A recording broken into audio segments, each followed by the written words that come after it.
Series will do battle here at the Circuit of the Americas. Green flag is in the air. On the inside of the front row, getting the jump is William Byron as they take it up the hill to turn one. Every single one of the several thousand fans that occupy the grassy hill are on their feet as they watch this breathtaking moment in turn one. It is William Byron who will lead off turn one. He goes a little bit wide, but he'll have that advantage, bending right into the 60-degree second turn. And he swapped the positions there, went for the outside of the inside when Tyler Reddick is right on his heels. Last year's winner into turn number 4, right behind William Byron as the field scrambles to get single file in this tricky part of the racetrack. Byron leads this snake of cars out of turn number 6. Heading downhill toward turn 7 for the first time. It's Byron taking a wider approach than Tyler Reddick as they head uphill to the treacherous turn 8. Well, they'll make a hard right, trying to get as tight as possible. Byron leads the field. The dirt is already picking up as we go down the hill with Nicky Holman. And we're going to see that all day long. It's a nice lead for William Byron, calling 2 car lengths over Tyler Reddick, who dominated this event a year ago. Good battle for third between the Gibbs Toyotas of Ty Gibbs and the 20 machine of Christopher Bell. Also a really nice dart to the inside for Ross Chastain. He's a former winner of this race. He gets the fit, and we see some cars tangling at the back of the field. They're going 3-4 wide. A lot of smoke kicked up in the air, but Pat, it looks like they've all got it pointed in the right direction. And one of those cars, I think it was Bubba Wallace, looked like they had a tough time trying to sort out the real estate. Meanwhile, up front, William Byron with about a 6-car lead now over to turn number 13. Hard right-hand corner. Reddick about 5 car lengths back. Christopher Bell putting the heat on Ty Gibbs right now. A lot of side-by-side and a lot of beating and banging in turn number 13. Here comes the leader, though. It's William Byron off of turn 15. Race leaders coming underneath the Echo Park Automotive Bridge. Here's William Byron, second gear. Right hand, right hand, right hand. 180 degrees around the observation tower. Now William Byron heads up to the left-hand corner of turn number 19. He's got a good lead over Tyler Reddick. Then it's Ty Gibbs. Christopher Bell sliding through turn number 19 as they hit the front stretch. Right behind them, it is Denny Hamlin, Ross Chastain, door-to-door battling for 5th. It is going to be William Byron leading lap number 1. 5 car lengths back, Tyler Reddick closing in. Ty Gibbs, Christopher Bell. Still a good battle between Chastain and Hamlin. Decelerating more than 100 miles an hour as they come up the 133-foot hill to turn number 1. Chastain now has taken that fifth position away from Denny Hamlin. He'll now set his sights on the 4th place car of Christopher Bell. As Byron opens up a healthy lead, he enters turn 3. Here comes Ross Chastain pulling away from Denny Hamlin in turn 2. Your top 5 are William Byron, Tyler Reddick, Ty Gibbs, Christopher Bell, and Ross Chastain as the field enters the edges, and Byron drives under the bridge out of turn 6. It's a bumpy ride, but it pays to cut these turns so tight and go over the bumps as Byron climbs the hill to turn 8, followed by Tyler Reddick, and it's Ty Gibbs closing in on Reddick for 2nd place right now with Christopher Bell in hot pursuit as they go down the hill. Yeah, Byron has certainly pulled away from the rest of the pack. It's a good 8 car length advantage, and Christopher Bell and Ty Gibbs are starting to run down Tyler Reddick. 5th place running, it's Ross Chastain. He's done a nice job of finding a little breathing room after that good battle down the front straightaway with Denny Hamlin. Hamlin sits in the 6th spot. What the fuck? This race has already become shit. Look at it. At the rear of the field, Harrison Burton gets turned around. Nobody tags him. He'll do a 360 and rejoin the action, Pat. Here comes Byron now in turn 12, hard left-hand corner, works out to the outside of turn number 13, now cuts the car deep to the inside. As we get through 13 and 14 now, what is this? What is this? What the hell? Bell working on Ty Gibbs. He gets right to his bumper here in turn number 15, tries to peek out to the outside. Brad can't make it work off that corner. Pat, you talk about this 3rd place battle. I think Christopher Bell's being pretty generous to his teammate Ty Gibbs right now. Not putting on too much pressure, but definitely letting him know he's there. William Byron headed down the hill, setting up for turn number 19. Then it's Tyler Reddick, Ty Gibbs, Christopher Bell, Ross Chastain as they hit the final turn 20. And as a result of that contact on the first lap, we had a couple of cars dive onto pit road, picking up 4 tires. Were both Martin Truex Jr. and he had a broken front wheel, and also Bubba Wallace came onto the pit road. He got 4 knee tires. The leaders are back in 1. Already significant separation among the top half dozen. William Byron 10 car lengths over Tyler Reddick's machine, another 7 or 8 back to Ty Gibbs, but he's under heavy assault now from his teammate Christopher Bell in turn 2. That's the best battle of the lead pack is Gibbs leads Bell into turn 3. They hit the rubble strips to the left, the turn 4 strips to the right. Everybody playing nice for the track limits here, and straddling those of both wheels as it still has Gibbs in third place over Bell. It's the pastel green number 24 Chevrolet of William Byron leading into turn 8 right now. Tyler Reddick trying to close in, but it's Ty Gibbs being closely pursued by his own teammate Christopher Bell as they climb the hill. Ross Chastain trying to catch this whole group. Nicky Holman. Leaders make that bend out of turn number 10. It's a downhill swooping corner where they pick up a lot of speed down into turn 11.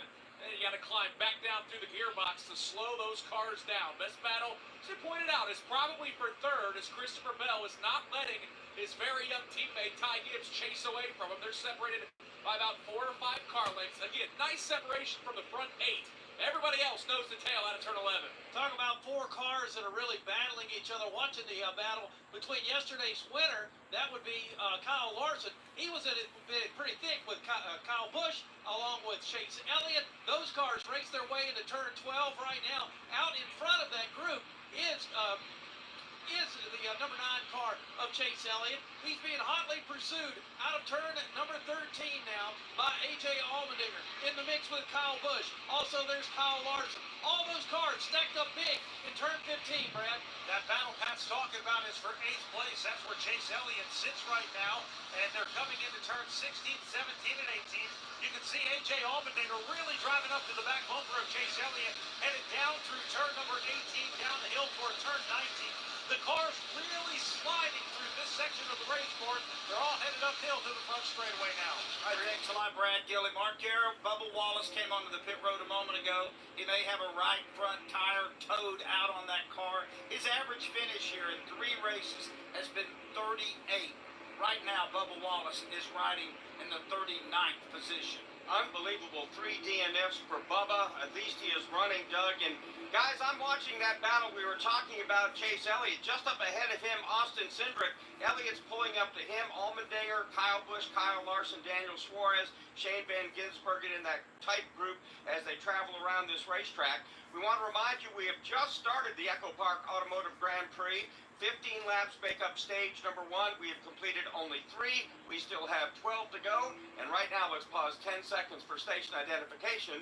This is PRN, the Performance Racing Network.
Echo Park Automotive 400.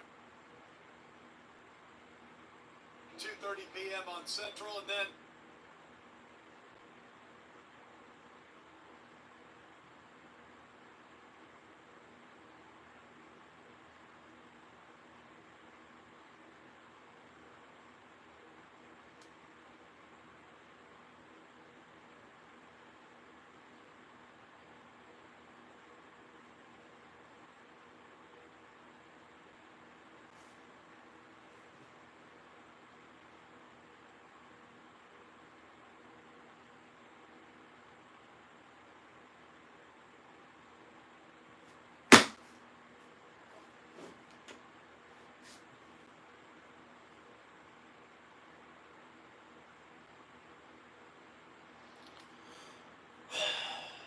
frozen custard car. I love that Byron. That thing looks pretty cool. they're pretty.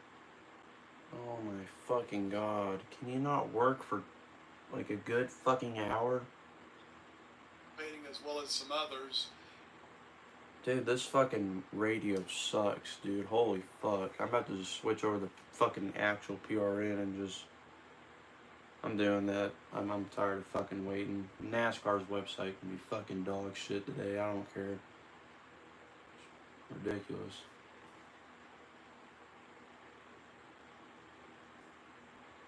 Fucking Wi-Fi is just ass today because of the fucking weather, even though there's nothing here right now. I mean, there's literally nothing here, so I don't know why the fuck it's being shitty for.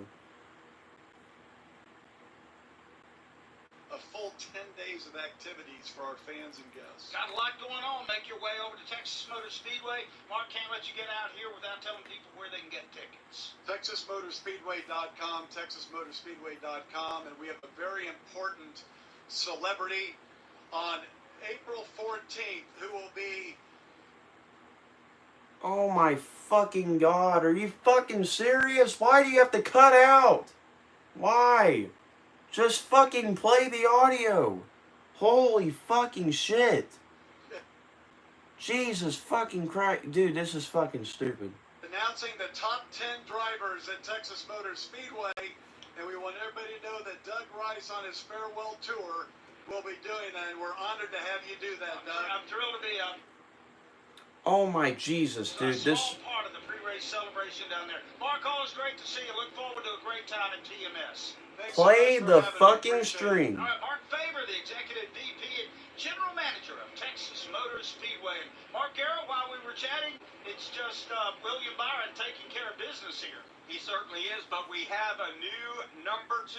Ty Gibbs has gotten by Tyler Reddick, so let's give you a full field rundown with 9 to go here in stage number 1.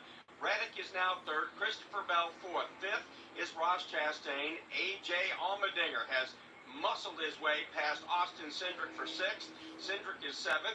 Kyle Busch is 8th. Denny Hamlin 9th. And 10th is Kyle Larson. 11th is Daniel Suarez. Chase Elliott is 12th. 13th, Shane Van Gisbergen. Justin Haley is 14th. 15th, Alex Bowman. Michael McDowell 16th. Austin Dillon 17th. Chase Briscoe at 18th. Carson Hocevar rides 19th. And 20th. Oh my. Ryan Blaney 21st. Ricky Stenhouse Jr. 22nd. Then 23rd, Kamui Kobayashi. Please. 24th. Please work. Please. Please work. Please, for the love of God, work. Please. Noah Gregson, Chris Buescher 27th. Zane Smith 28th. Then we have Eric Jones 29th. Ryan Preece in 30th. 31st is Josh Berry. Kaz Grump. Oh my fuck.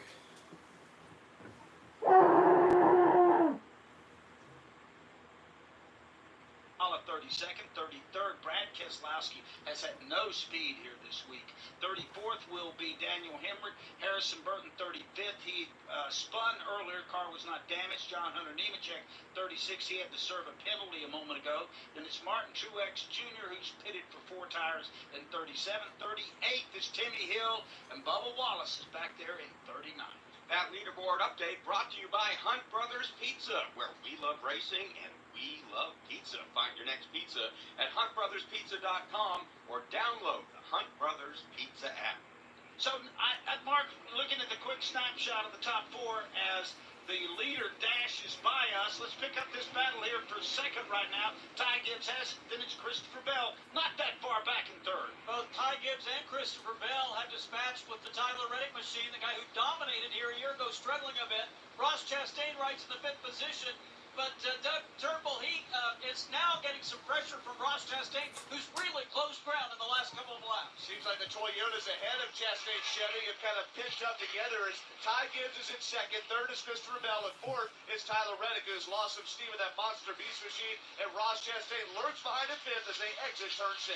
I'm watching William Byron climb up toward turn 8. The talk has been all weekend about the dirt. Getting a little assist here today from the massive wind that we are getting as Ty Gibbs goes through Christopher Bell, Tyler Reddick, and Ross Chastain. No dirt on the racetrack at the moment, Nick Yeoman. Yeah, you pointed out that breeze. It has been strong really since the drop of the green flag. It was strong during driver introductions as well, and that's helped clean up the racetrack. It is a nice lead for William Byron. He's on a nice Sunday drive, but pretty hot and heavy from second on back. Christopher Bell got about 8 to 10 car lengths to make up to try to run down to Ty Gibbs, but right behind the 20 machine, you've got pretty fast race cars. Tyler Reddick and Ross Chastain, who's on the move in 5th. Yeah, those guys work their way down here to turn number 12 right now. Byron out in front by a bunch. You get back there in the 7th, 8th, 9th, and 10th spot, and you see some real racing right now.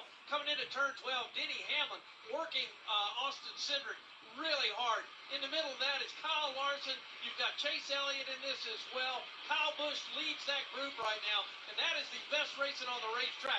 2 wide each other right now, working turn number 14. Here comes Hamlin down to the bottom. He'll try to get the inside on Austin Cindric off of turn 15. Brad, these guys are getting after it, Backer Bud. Oh, great side-by-side battle. And in this section, 16, 17, 18, you can really see tire wear starting to come into play. Right now, Kyle Larson driving to the outside driver's left of Austin Cindric. They head down the hill toward the left-hander of turn number 19. Larson's got the inside lane advantage there. Cindric not giving it up easy, though. He's going to have to wave the flag. Kyle Larson will take the spot as they hit the front stretch. 8 laps in the books here. Your top 5 read like this. William Byron. Ty Gibbs is 3 seconds back in second. Then it's Christopher Bell, Tyler Reddick, and Ross Chastain. Protect your engine with Shell Rotella Motor Oil at O'Reilly Auto Parts. Shell Rotella provides triple action to help control wear, deposits, and emissions, and adapts to your driving conditions. Right now, save $5 on all 1-gallon Shell Rotella products. Limits apply. See your local O'Reilly Auto Parts store or O'ReillyAuto.com.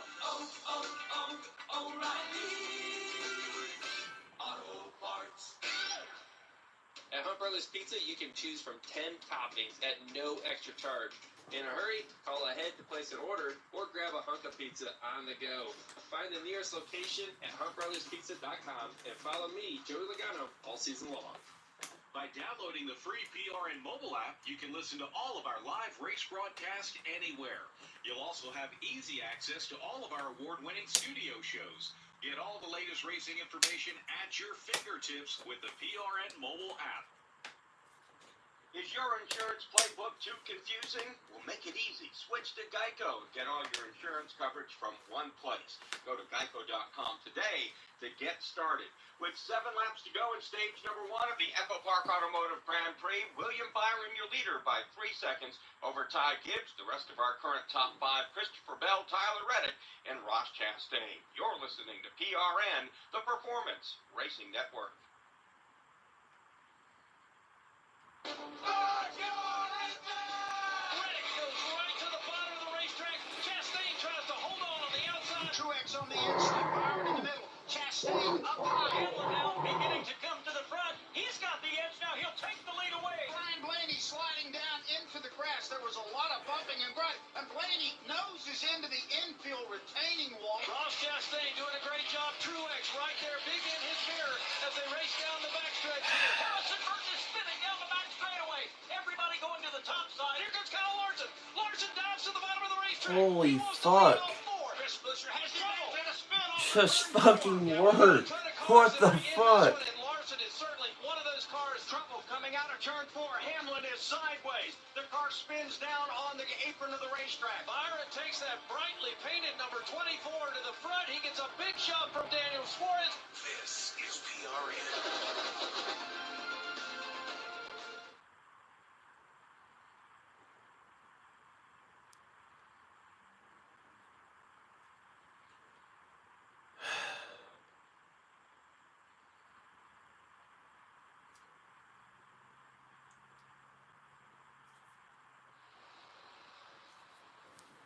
Nine laps done here at Circuit of the Americas. They have all been led by William Byron. But Mark, watching the distance between William Byron and second place Ty Gibbs, it's been shrinking. At one point it was 3.8. The last time by the start-finish line, Gibbs had cut it down to 2.5 seconds. He's got company, though. Christopher Bell has picked him up down the back straightaway. Yeah, watching that battle as they come down the back straightaway, I'd say about 8-9 car lengths that separate the Christopher Bell car from Ty Gibbs. We'll see who can outbreak who into turn 12 right now. Bell in that bright yellow car will get right to the bumper of Ty Gibbs. Meanwhile, up front, it's William Byron entering into turn number 13. Makes that turn very simply. A half of the car length separate second and third. Then it's 8 car lengths back to the 45 of Tyler Reddick. Those cars race through turn number 15 now. The battle for second is still a good one, Brad Gilly. Only 2 cars separate. Yeah, Pat, it's really interesting in this section of racetrack as they go around the observation deck. You can really start to see tire wear coming into play as these cars are skating through this section of track. They hit the new patch of asphalt at turn number 18 before heading down the hill toward turn number 20.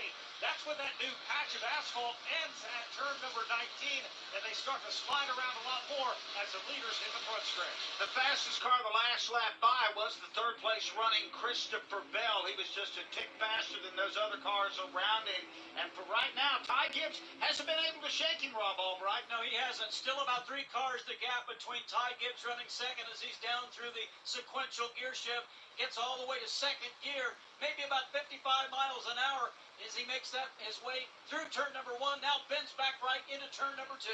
They'll pop up to third gear for a moment anyway as Bell looks just a little bit to the inside of Ty Gibbs, still trailing by 2 car lengths, but Bell drives it harder into turn 4, up and down the hill, to the left through turn 5 and swirling through turn 6, but Gibbs keeps him a car length at bay, exiting 6. Christopher Bell getting closer and closer to his teammate as they make it up the hill toward turn 8. We'll see what he can close in here as they get toward tight into turn 8, but can't get close enough to pass Ty Gibbs. It's just in front of him, Nick Yeoman. Yeah, there's no doubt that those Gibbs Toyotas are starting to show a little bit of strength here late in this stage. Gap to the race leader, William Byron, stays about the same. It's down to about 8 car lengths. But again, to Doug Rice's point a moment ago, that was 15 to 20 car lengths just a handful of laps ago. So not sure if Byron's fading or those Toyotas are getting faster. But certainly both Gibbs and Bell have stretched away from the rest of the pack as they start to run down the race leader into turn 12. Yeah, into turn 12 comes William Byron in his kind of lime green and black car. There as he works through the corner. Behind him, no change for second or third. Reddick has got about a 9-car lead off Ross Chastain as those 2 cars now work their way up to turn number 13. The right-hander there. It's a long way back to A.J. Allmendinger also trying to catch up to this group. Meanwhile, that battle for second, half a car length separates the 2 off of turn 15. Now you really get a sense that Christopher Bell at this stage of tire wear has the fastest car on the racetrack, and then he's not really putting too much pressure on his teammate Ty Gibbs. Bell 1 car length off the back bumper. They're going to grab third gear as they head downhill toward the left-hander of turn number 19. While Christopher Bell is there, he's not putting too much pressure on his teammate, at least not this early in the race. So as they come by now the start-finish line, there's going to be 11 laps down, 4 to go. Pit road now could be getting busier here in just a moment. The leaders now climbing up towards turn 1. NASCAR has just popped Chase Briscoe for violating the track limit, so he is going to have to serve a pass-through penalty. That's 2 on the day. John Hunter Nemechek, Chase Briscoe going below the line, and we're starting to get a little action here on pit road as Justin Haley makes his entrance. And again, these are scheduled pit stops. Ryan Blaney. Again, they're going to try to set themselves up for the second stage. Briscoe's in, Logano's in, Chris Buescher. Let's go to Heather DeVoe. And Ryan Blaney in right now. The team going to work on 4 Goodyear tires and Sunoco fuel, but he's saying he needed more stability under braking, so that's what they're going to give him adjustment for. Wendy Venturini.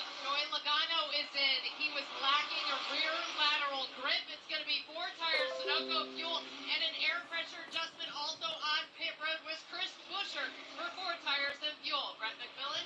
Harrison Burton has come in. He's getting a 4-tire change. The car has just been really loose in the turns, so they're going to give him a 4-tire change. Air pressure adjustment packed in full of Sunoco fuel as he heads back out. And we'll note that these cars most likely won't come back to pit road when we get to the stage 1 break. They're going to be closing pit road in about 2 more laps, as we've got 11 in the books. Here, stage 1 ends at lap 15. So we're getting ready to find out what kind of strategy play the guys up front are going to be working on. Byron has led every single lap so far from the pole position after capturing the pole for the 2nd straight year and setting a new track qualifying record. So Gibbs, Bell, Reddick, Chastain, they've been pretty well locked into the top 5. Allmendinger creeping his way there along with Kyle Busch.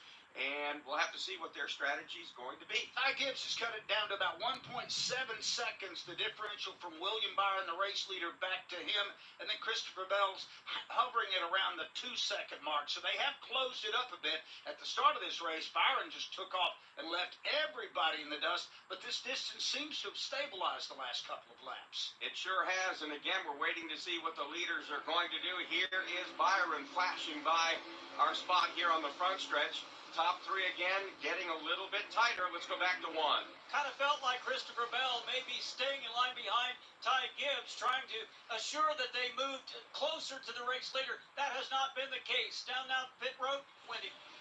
Tyler Reddick is in his pit stall. It's going to be 4 tires fuel. It was building tight for Tyler Reddick. A solid stop. Heather DeBose. AJ Allmendinger in, and he's saying that the car is really great, except for he just needs a little bit better in the rear. Brett McMillan. Shane Van Gisbergen is in. He said he's a little bit of a rip in the turns, so he's come in. He's getting a 4-tire change. Also in, Chase Elliott. Elliott said that he needs to be better in going and breaking into the corners. There was a hold on. They had to hold up Gisbergen before he left. Wendy Venturini. A close call from Mark Truex Jr. getting around Noah Gragson just now. It's his 2nd time on pit road. Keep in mind he came in at lap 2 with a broken wheel from contact. It's going to be an air pressure and a chassis adjustment. Mark Truex Jr. 4 tires Sunoco fuel. All right, great updates there from pit road, and we'll see what the play is the next time around, Mark. If the leaders want to make this pit stop, they have to do it now, because if they stay out any longer, pit road will be closed prior to the stage 1 break. And Doug, again, remember, once the leader crosses that start-finish line, of course, that puts the brakes on pit road. So we'll see if Byron, Gibbs, Bell, they jump on there before they hit that line. They have all stayed out right now.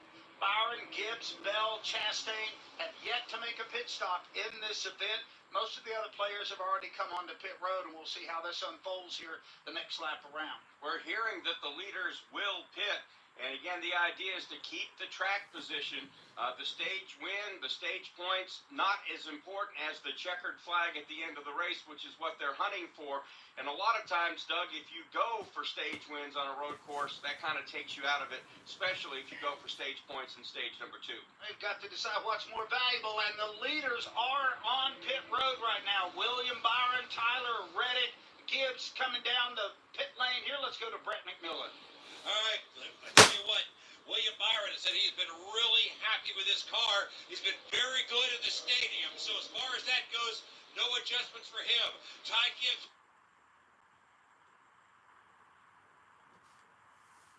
From Oklahoma, down the back straightaway for the final time, Pat, heading towards you. Yeah, Christopher Bell, who already notched a win this year, another stage point here, is a good thing for him. He works it down to turn number 12. That team electing to stay out and get the stage win. Nobody anywhere near him, so he's easily going to sail through turns 12, now over here to 13, and will come around here and easily make it back to the pit road. But I tell you what, Brad, this has been a really competitive car with Christopher Bell all afternoon long as he works his way off off of 15 and over to the bridge. Yeah, Pat, I agree with you. It feels like Christopher Bell has had the fastest car. Great strategy move by his crew chief, Adam Stevens, working through the right-handers of 16, 17, and 18. Now Bell's going to grab third gear. He's going to head toward turn 19, the left-hand corner, before he heads back up the hill, makes that final turn number 20, and goes for a stage win. The black and yellow number 20 of Christopher Bell will come back, and it'll be one lap to go here in stage number 1. 14 laps in the books. One more to go as Bell now gets to the start-finish line. He'll climb the hill 133 feet, almost straight up to turn 1. Very strange looking because no cars have yet come out of turn number 20 behind Christopher Bell. So he is 7/10 of a mile or more ahead of everybody else that did pit. He now makes his way through turn 2 and heads to 3. A flawless lap here. Bell said it on pre-race show that he loves racing the track, not so much the other people under the green flag. And he'll have seconds and seconds of leads over second place Michael McDowell, and third place Daniel Suarez, as Bell exits turn 6 for the final time this stage. Christopher Bell cruising toward a stage win, going uphill to turn 8, where that dirt patch is back, and we've seen old tires. I've watched some cars kind of lose it on entry, but not Christopher Bell as he goes down the hill toward a stage victory. Yeah, my apologies on the confusion there. Christopher Bell's lead was so large, I just thought he only had one lap to go, but there is no challenge to him as he makes his way down to turn number 11, the Phoenix winner from a few weeks ago, and a nice result here a couple years ago, finishing third. Setting sail down that back straightaway. A lot of campers and RVs, fans lining up the fence. They'll see Christopher Bell blitz by, hitting 175 miles per hour, heading to that break zone at turn 12. Well, and we talk about turn 12 in this area of the racetrack, the stadium area, where there are a lot of fans over here sitting, and a lot of those fans are going to get on their feet in just a minute, because the guy that's running second is one of the most popular ones in this area, and that's Daniel Suarez, as he works his way down here into the stadium area. But the leader up front is Christopher Bell, exits turn number 15, heads for the Echo Park Bridge. And again, these three turns of 16, 17, and 18, he's just going to wrap it around one big arc around the observation tower here at Circuit of the Americas. Christopher Bell almost off pace just a little bit because he doesn't have to be pushing it too hard right here, as there is no pressure behind him whatsoever. He can't even see another car in his rearview mirror as he hits turn 20. Here's Christopher Bell working his way now up the front straightaway by better than 15 seconds. He is going to win stage number 1 in the Echo Park Automotive Grand Prix. This is the luxury of being a winner already this season. He's going for a playoff point. He gets it by winning this stage. Daniel Suarez gives Daniel's amigo something to cheer about, as he will finish in the second spot. Michael McDowell up 24 positions in this opening stage. He is going to finish third. Right tight behind him, Austin Cindric and Austin Dillon. That's going to be the top 5. Ricky Stenhouse Jr. is going to finish 6th. 7th is going to be William Byron. 8th, Ty Gibbs. 9th is going to be Tyler Reddick. And coming in the 10th position here in stage number 1, it's going to be Ross Chastain. Get ready to roar and experience the thrill of NASCAR at Dover Motor Speedway, April 26 to 28. The engines roar and the crowd roars at an adrenaline-fueled weekend of NASCAR action. Don't miss your chance to be part of the action-packed atmosphere. NASCAR's best drivers, NASCAR's best fan zone, and the best tailgating around. Get your tickets now and be there at Dover Motor Speedway, April 26 to 28. Visit DoverMotorspeedway.com. From fueling NASCAR champions on the track for over 20 years to innovating 94 octane, the highest octane on the market. Performance is what Sunoco does. All Sunoco fuel at the pump meets the same top-tier standards as the fuel used in NASCAR. From the track to your tank, you can trust Sunoco to help your vehicle perform at its peak. WeatherGuard is the proud sponsor of today's WeatherGuard work crew. When it comes to race day, nobody is more driven than the safety and ops teams keeping the track running like a well-oiled machine. When it comes to focused truck and van equipment, nobody is more driven than the folks at WeatherGuard. Learn more at weatherguard.com.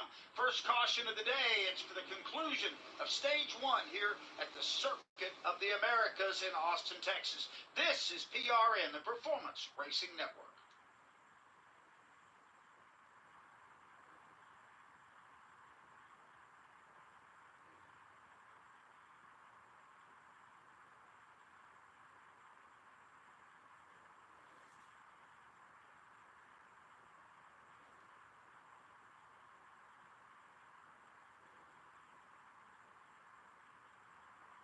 Deputy Sheriff's Association is a national nonprofit and the largest non-governmental provider of services to law enforcement. The USDSA assists city, county, state, and federal agencies with free safety equipment donations and officer survival training, along with cash donations to families of law enforcement officers who perish in the line of duty, college scholarships for the children of law enforcement, a citizen awareness program, and more. For more information on the USDSA and how you can help, visit usdeputy.org. There's a little bit of the county fair atmosphere at a stock car race. Don't miss NASCAR's biggest stars when they light up historic North Wilkesboro Speedway. It's the NASCAR All-Star Race, May 17th through the 19th. Champions like Larson, Elliott, Busch, and Blaney battle it out for All-Star supremacy on one of NASCAR's original tracks. Experience live music, race and history, and the kind of fun you can only have at North Wilkesboro. The NASCAR All-Star Race. Get your tickets today at northwilkesborospeedway.com.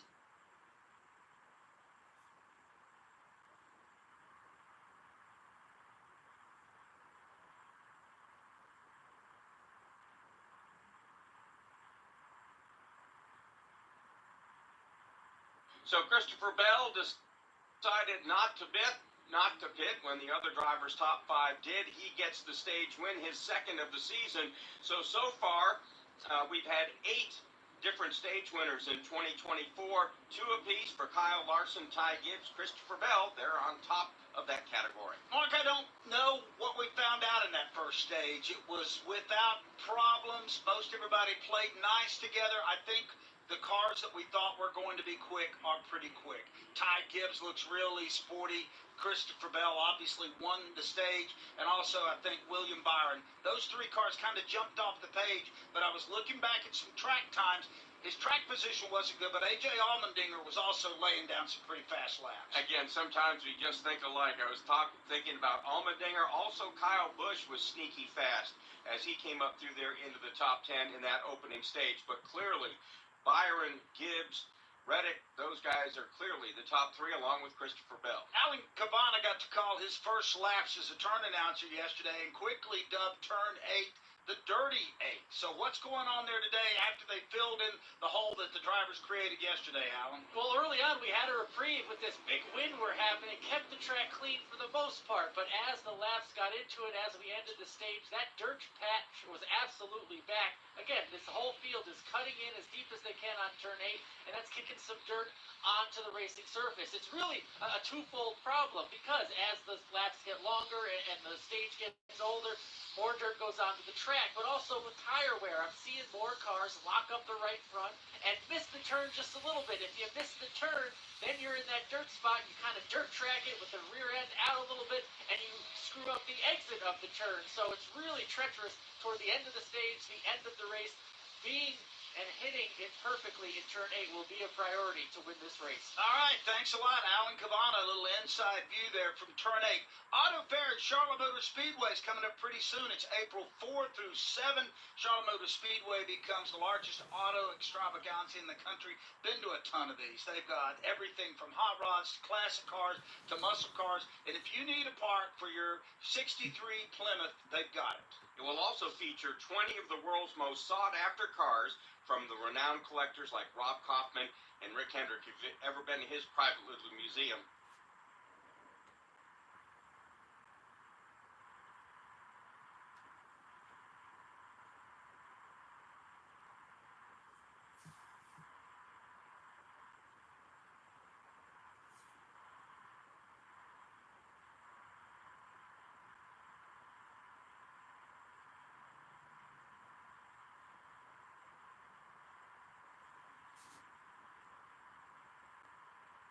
Brett McMillan. Believe it, the pits aren't Open yet, Mark. We've got a couple of guys who are already in here. Austin Cindric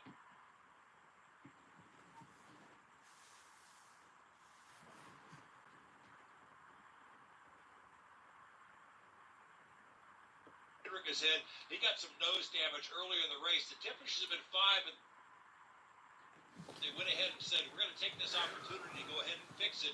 So they're doing some work on the front end of that car.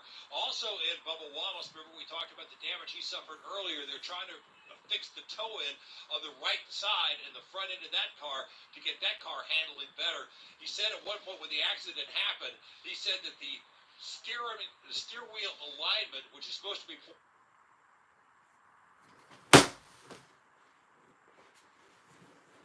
pointing towards 12, was pointing towards 1. So they're trying to get that fixed up to get it handling better for Bubba. The only problem with that analogy is now, Mark, most people don't know. When you say someone's at your 6, they don't realize what that is because everything's digital. Like There's no 6 on my watch. Your handy Apple Watch.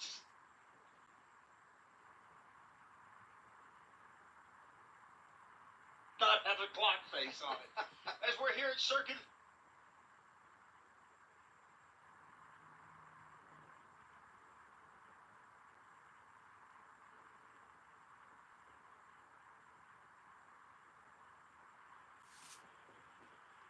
The American Stage 1 in the books, and Dude, this is the worst that this fucking computer's ever performed. Like, I'm at the, like, record a video. William Byron was in charge for 12 laps, but I'm literally gonna record a video of myself, like, beating the shit out of this laptop. Like, it's so fucking bad. Like, it's not even funny. Like, it's just bad. Like, this is so bad.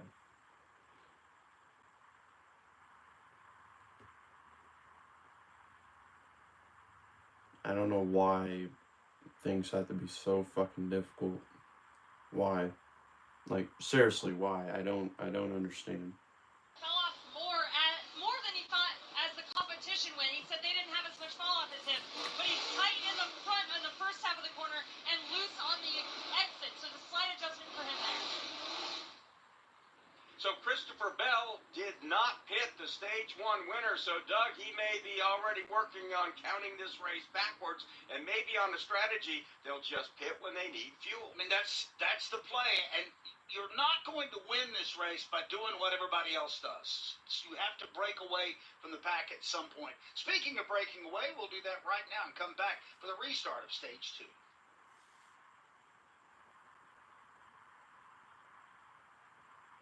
The pump of our heartbeats, the pedal to our metal, the sparks that ignite us, the pistons that push us, the passions that drive us. From the feelings that move us to the places that pull us on the roads that unite us. With nearly 6,000 stores and over 17,000 auto care centers, Napa has America's largest network of parts and care, here to keep you firing on all cylinders. We work hard to keep our cars looking great on the outside, but engine components need our attention too. That's where you can trust Z-Max Micro Lubricant to disperse carbon buildup in your engine, fuel system, to keep your car or truck running at its peak. By soaking into the metal of your engine, Z-Max Micro Lubricant improves performance, extends engine life, and reduces emissions. Trust the many customers who've said, "Thanks for saving my engine." Find out more at zmax.com or follow us on Facebook and Twitter. Coming up, the green flag for stage number 2 here at Circuit of the Americas. This is PRN, the Performance Racing Network. Buddy Baker is back in victory circle after just 5 tries in 1971. Your family and Buddy Baker have a history. Long history of Buck and my granddad racing against Buddy's dad. Buddy came to drive for my dad in 71, 72, right along there. Drove that white Dodge number 11. They always called him the Gentle Giant. And Buddy would come over to the house. Sometimes he would bring his son Brian, who was about my age, and we'd go motorcycle riding. Buddy Baker was a great motorcycle rider. We'd go out through the woods, and man, he would do some stuff, and my dad would just pud along on that little motorcycle he had. Buddy'd have his on the back wheel in the gas, running hard. Brian and my dad would ride together, and I would ride.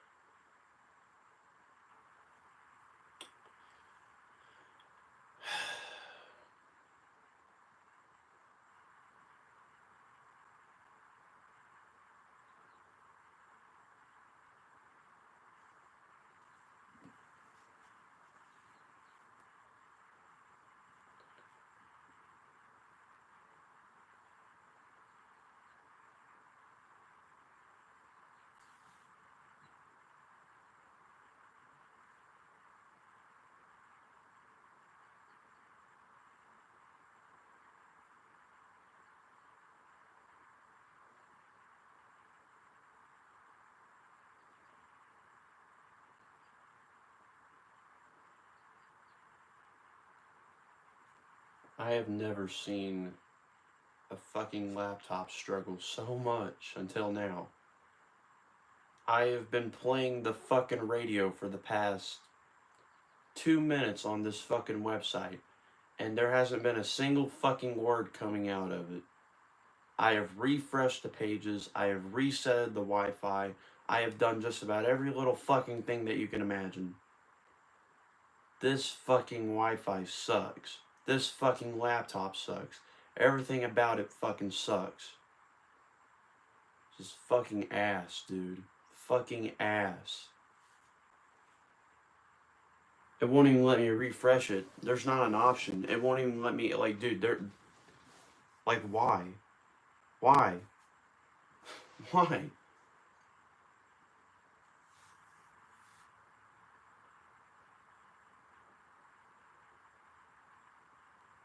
Like, everything else on here is fucking working perfectly. But no, when it comes to the fucking radio, it's gotta be an absolute piece of fucking dog shit.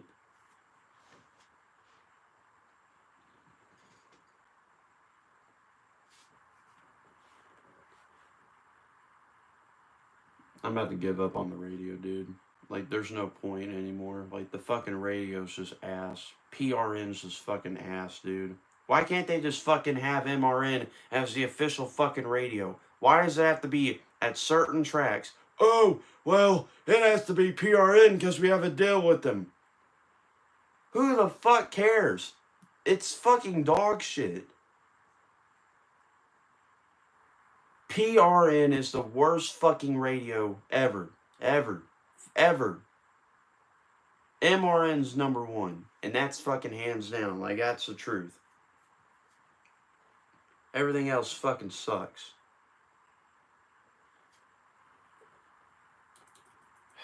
Guys, I'm trying to get the fucking radio for y'all, but this stuff is just, it's getting out of hand. The connections fucking keep cutting out. It's just, it's not funny. It's not funny. It's ridiculous.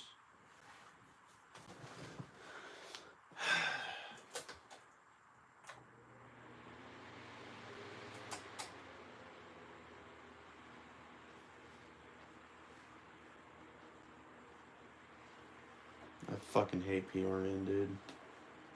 I absolutely despise it.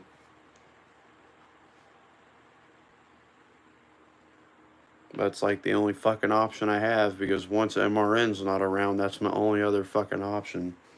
And PRN can just be so fucking ass, dude. Like, why? It was working so perfectly within like the first couple of seconds. And then, you know, it was just like, nope. I am not putting fucking captions on, okay? We're not deaf. If you're actually deaf, though, I'm sorry, but still, guys, I mean, come on. Come on. We don't need fucking captions. We don't need to fucking see little letters at the bottom. We can read the screen for ourselves. We can see the leaderboard. We can clearly see who's battling for the lead. It's obvious. We don't need fucking captions.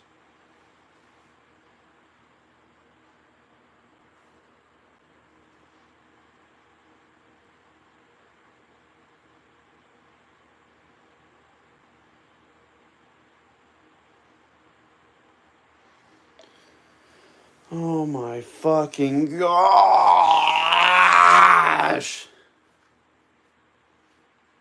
Why the fuck is this not working? Why? Why?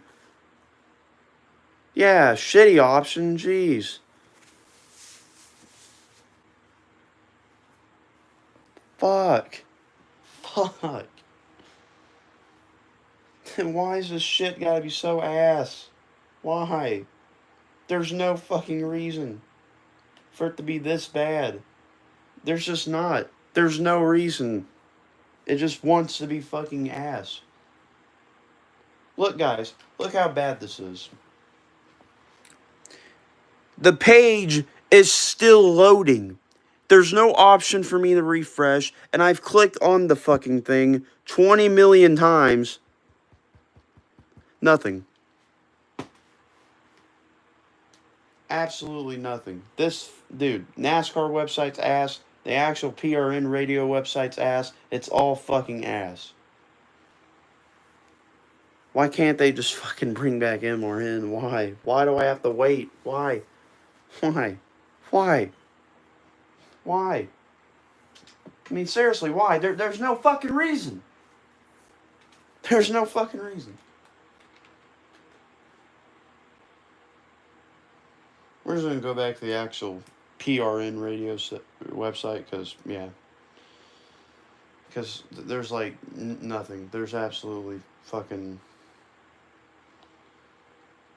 Just load the fucking page. Please. Please. Thank you. The leads continues to hold the lead. Ty Gibbs will now move himself into the Wow, it slot. fucking works. Number 13. Ross Chastain now is the guy that's right behind Christopher Bell. Up front, William Byron by about 9 car lengths. Out in front of second place Tyler Reddick. Then comes Ty Gibbs. Then there's Chris Bell. Want to point out the top 5 right now, the same drivers that were running in the top 5 in stage 1. William Byron. What the fuck? What the fuck? Why? Why did it...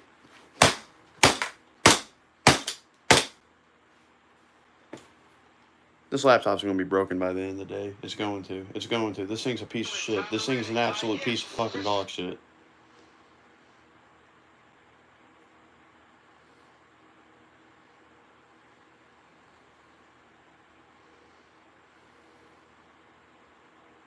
Ross Chastain. Chastain starting to put some pressure on Christopher Bell. He knows he...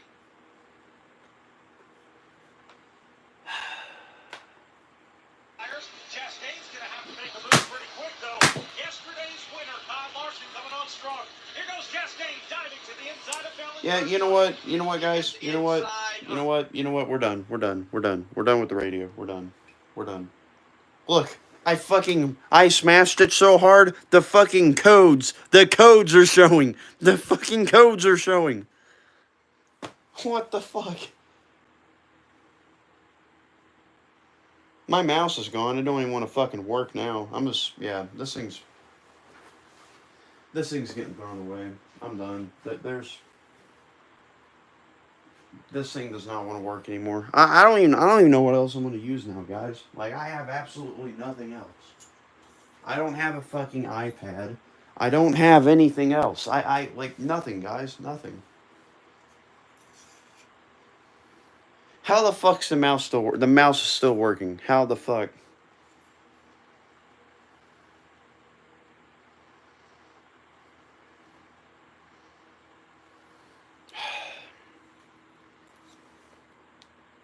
This is so fucking stupid.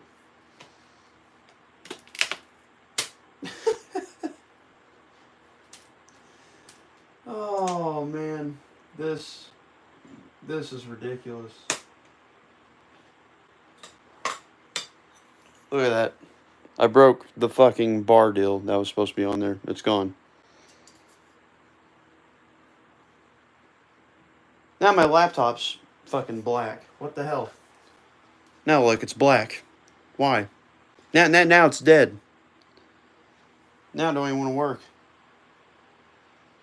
Yeah, this thing's getting thrown away, guys. This thing's getting thrown away. This thing's a piece of shit. I'm done with it. Yeah.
Well, we just lost a lot of people, which at this point I could give a fuck less. They can go fuck themselves and light themselves on fire. I don't care. Yeah, this is fucking ridiculous. I don't even know where the fuck I'm supposed to do now. My laptop's just being a piece of fucking dog shit. Everything's loading, like, in the most slow way possible. Like, look... Why? I get that we have a fucking storm, but Jesus, it shouldn't be this fucking bad. It shouldn't be. It seriously shouldn't be.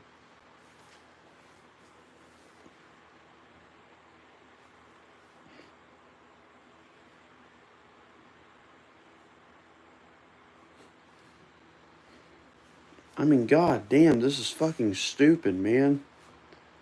So stupid.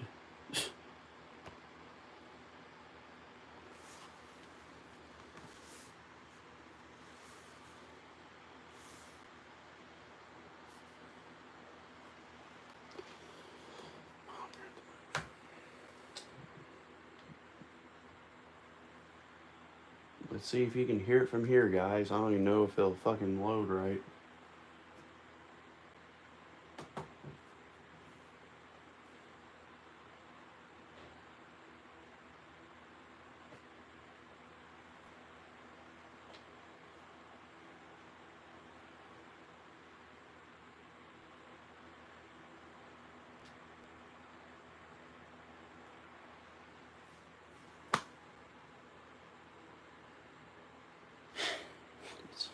It doesn't want to work.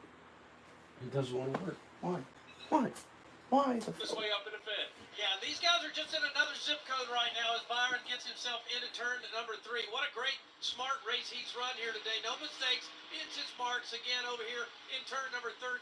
A long way back to that second place running Tyler Reddick. There is also Ross Chastain in the middle of this. You got to go way back to Denny Hamlin, who's just now entering turn 12. Dude,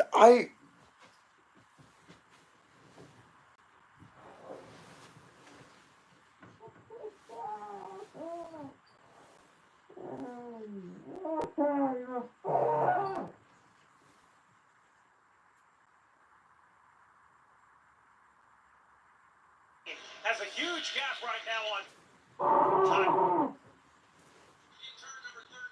A long way back to that second place running there is... Shut up. Shut up. Just shut up. Just shut up. Just shut up. There's a decent gap on Ross Chastain. Just shut up. Byron heading up the hill and onto pit road. Now let's pause 10 seconds for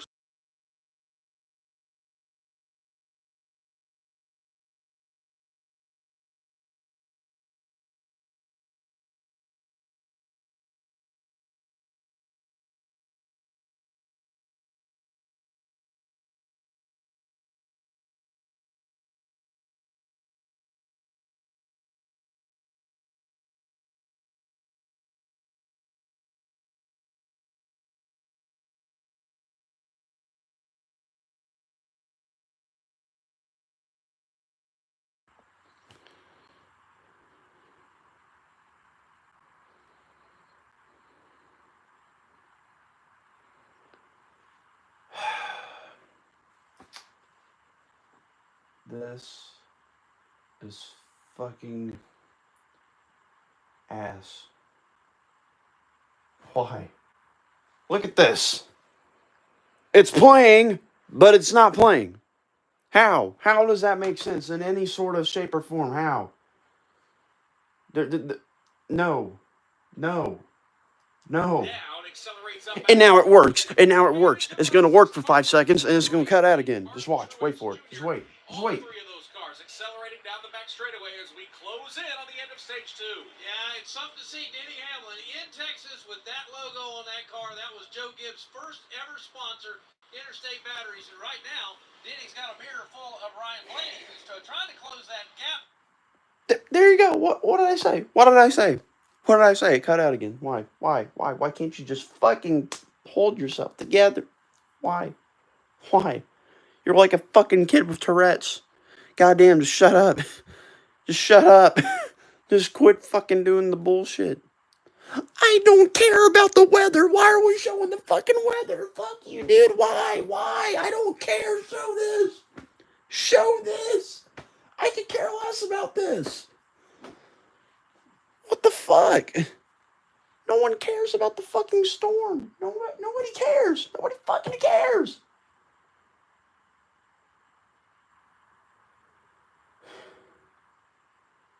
God damn, dude. This is like a mental test. This is so fucking bad, dude. This is so bad. This is so bad, man. This is so bad. This ain't even near me. This ain't even near me. So why the fuck would I be concerned about this?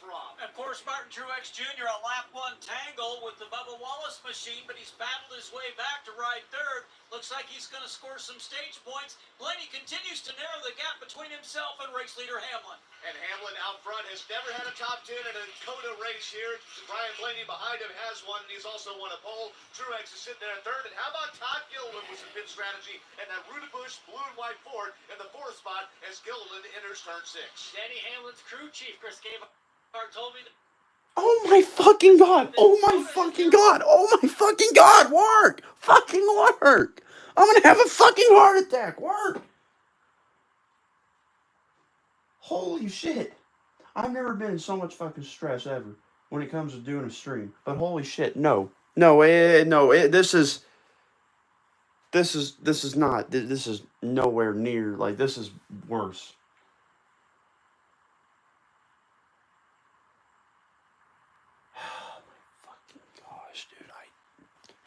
I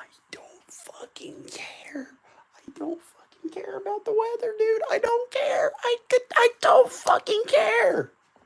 Why does this shit not fucking work? Oh my god, dude. Why? It's right fucking here. And now it's right here. Look at it. Why am I screen go black again? Why? This thing's a piece of shit. This thing's a piece of shit. This thing's a piece of shit. This thing's a piece of shit. This thing's an absolute piece of shit. Oh my fucking god, how did I didn't even close it all the way. It was right here. Not here. Not here. It was right fucking here. How does that close it? How? And now it's off. Great. You know what? I don't even care at this point. This is... Oh. I need some cocaine right now. I need something to calm me down. This is not okay. This is not okay. It's not. Somebody shoot me, please. I need to quit suffering, please. This is no laughing matter. This is fucking ridiculous, dude. Why? Why does everything have to be so fucking hard and difficult? Why? Why can't things just... Why? Why can't things just fucking flow fine? Why can't it? Why?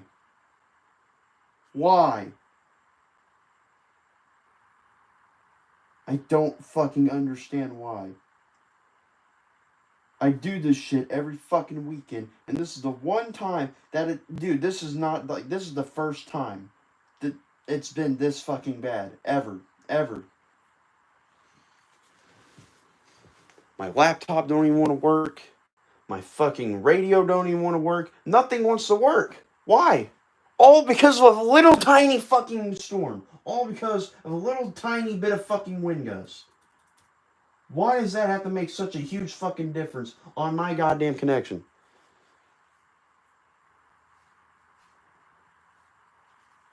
Dude, I don't care about this fucking weather. I don't fucking care. This isn't near me.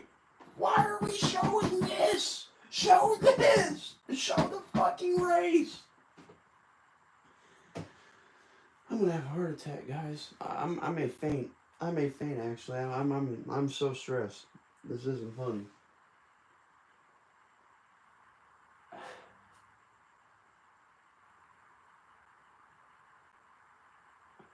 Why are we showing this?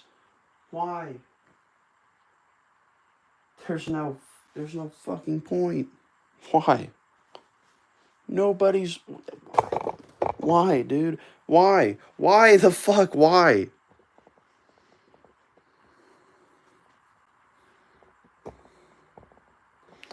Oh, no! No! Really? Really? Really? It is on commercial? Really? Wow, I thought that was a...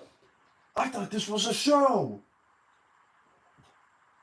Oh my God, guys! Look, it's on commercial. Wow, wow! I did not know that at all. Wow! Thanks for the fucking obvious, you dumbass. Jesus H fucking Christ! Holy shit! Wow! I did not know that it was on commercial, guys. Wow! Good God, look at it. Holy shit! Thanks, Captain Obvious. Fucking idiot. Jeez. Oh, it's on commercial, bro. No fucking shit. Now it's actually back. Wow. And guess what? The fucking idiot on the news is still fucking here. I can't even see the fucking leaderboard. I can't look.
This is so stupid. This is the worst fucking day ever on my channel, ever.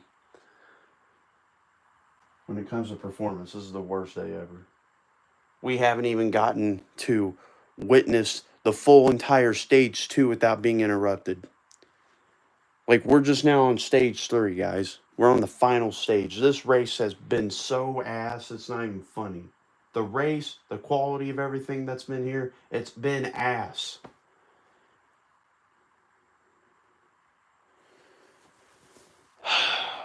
Guys, I understand. Fuck, why? What if I do this? Will this help any? Run through the stage break and pit under green and Does this fucking help any? Maybe. Maybe. Do you feel like you can make it on one more stop? We definitely can. It's just a matter of how the cautions fall and if we feel like tires are going to be an advantage later. All right, good luck the rest of the way. All right, thank you. That's Adam Stevens. He's crew chief for Christopher Bell, and he has been nimble through the course of this race. All right, thanks a lot there, Brett McMillan. Race fans know that there's no letting up, even when you're leading the field, and the front runner in truck boxes knows this too. So when it comes to durability, security, and innovation, the folks at WeatherGuard aren't taking their foot off the gas anytime soon. Learn more at weatherguard.com. Looks like Michael McDowell with an extended stop on pit road. Let's go to O'Reilly Auto Parts pit reporter Heather DeVoe.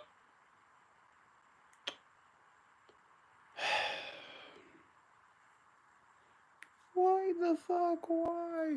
Why? Why the fuck? Why? Why just work? Why does it have to cut out when I'm doing something else? Why? Why? I don't understand it. Why? Really? Why?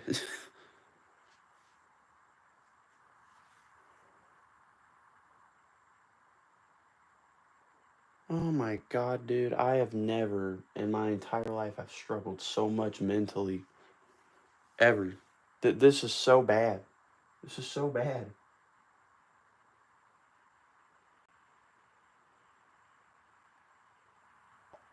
Fucking God. Oh my fucking God. Oh my fucking God. Why? Just fucking work. Why?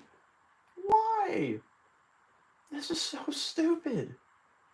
Okay, well, NASCAR website is no longer an option as of right now. Why did I type it in when I did that? I don't know. Maybe it's just because of my fucking brain. It just doesn't want to work properly, of course. Jesus. Neither does the Wi-Fi. Nothing wants to work properly right now. All because of a fucking storm. Ooh! Ooh! It's not even near my ass. Why the fuck would I care?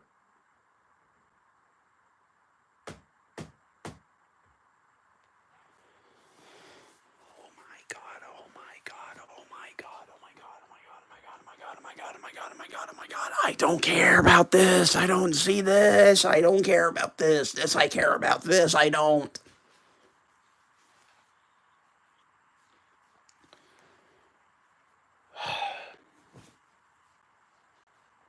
Just load the fucking page. Just load the page. Oh my gosh, just load the fucking page. Please.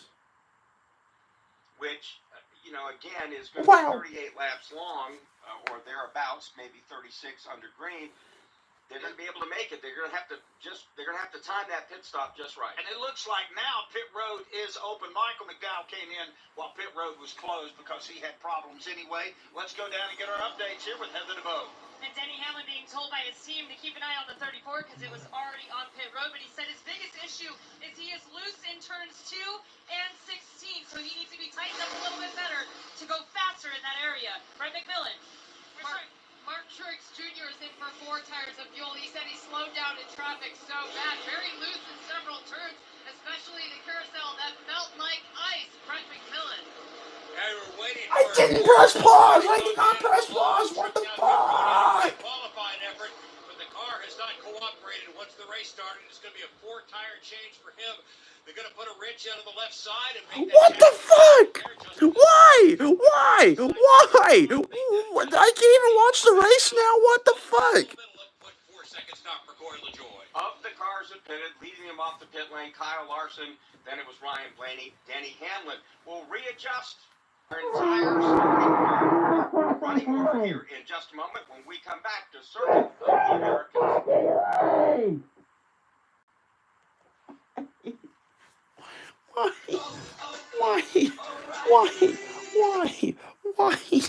Why?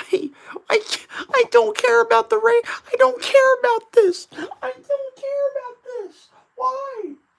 I don't care. This isn't fucking near me. I don't live here. I don't live there. I don't live anywhere. Why? Why? Why? Why? Why? Why? Why the fuck is it showing this? Why? Why? Why? I don't understand why. This is so stupid. I can't even watch the fucking race. Look at this. I don't understand. Why? Why the fuck? Why? Dude, I'm gonna have a stroke. I'm gonna have a stroke. I can't breathe. I can't. Why? Why are we showing this? People are gonna leave because they don't care about this. Because it's not the fucking race. Oh my God, why? Why?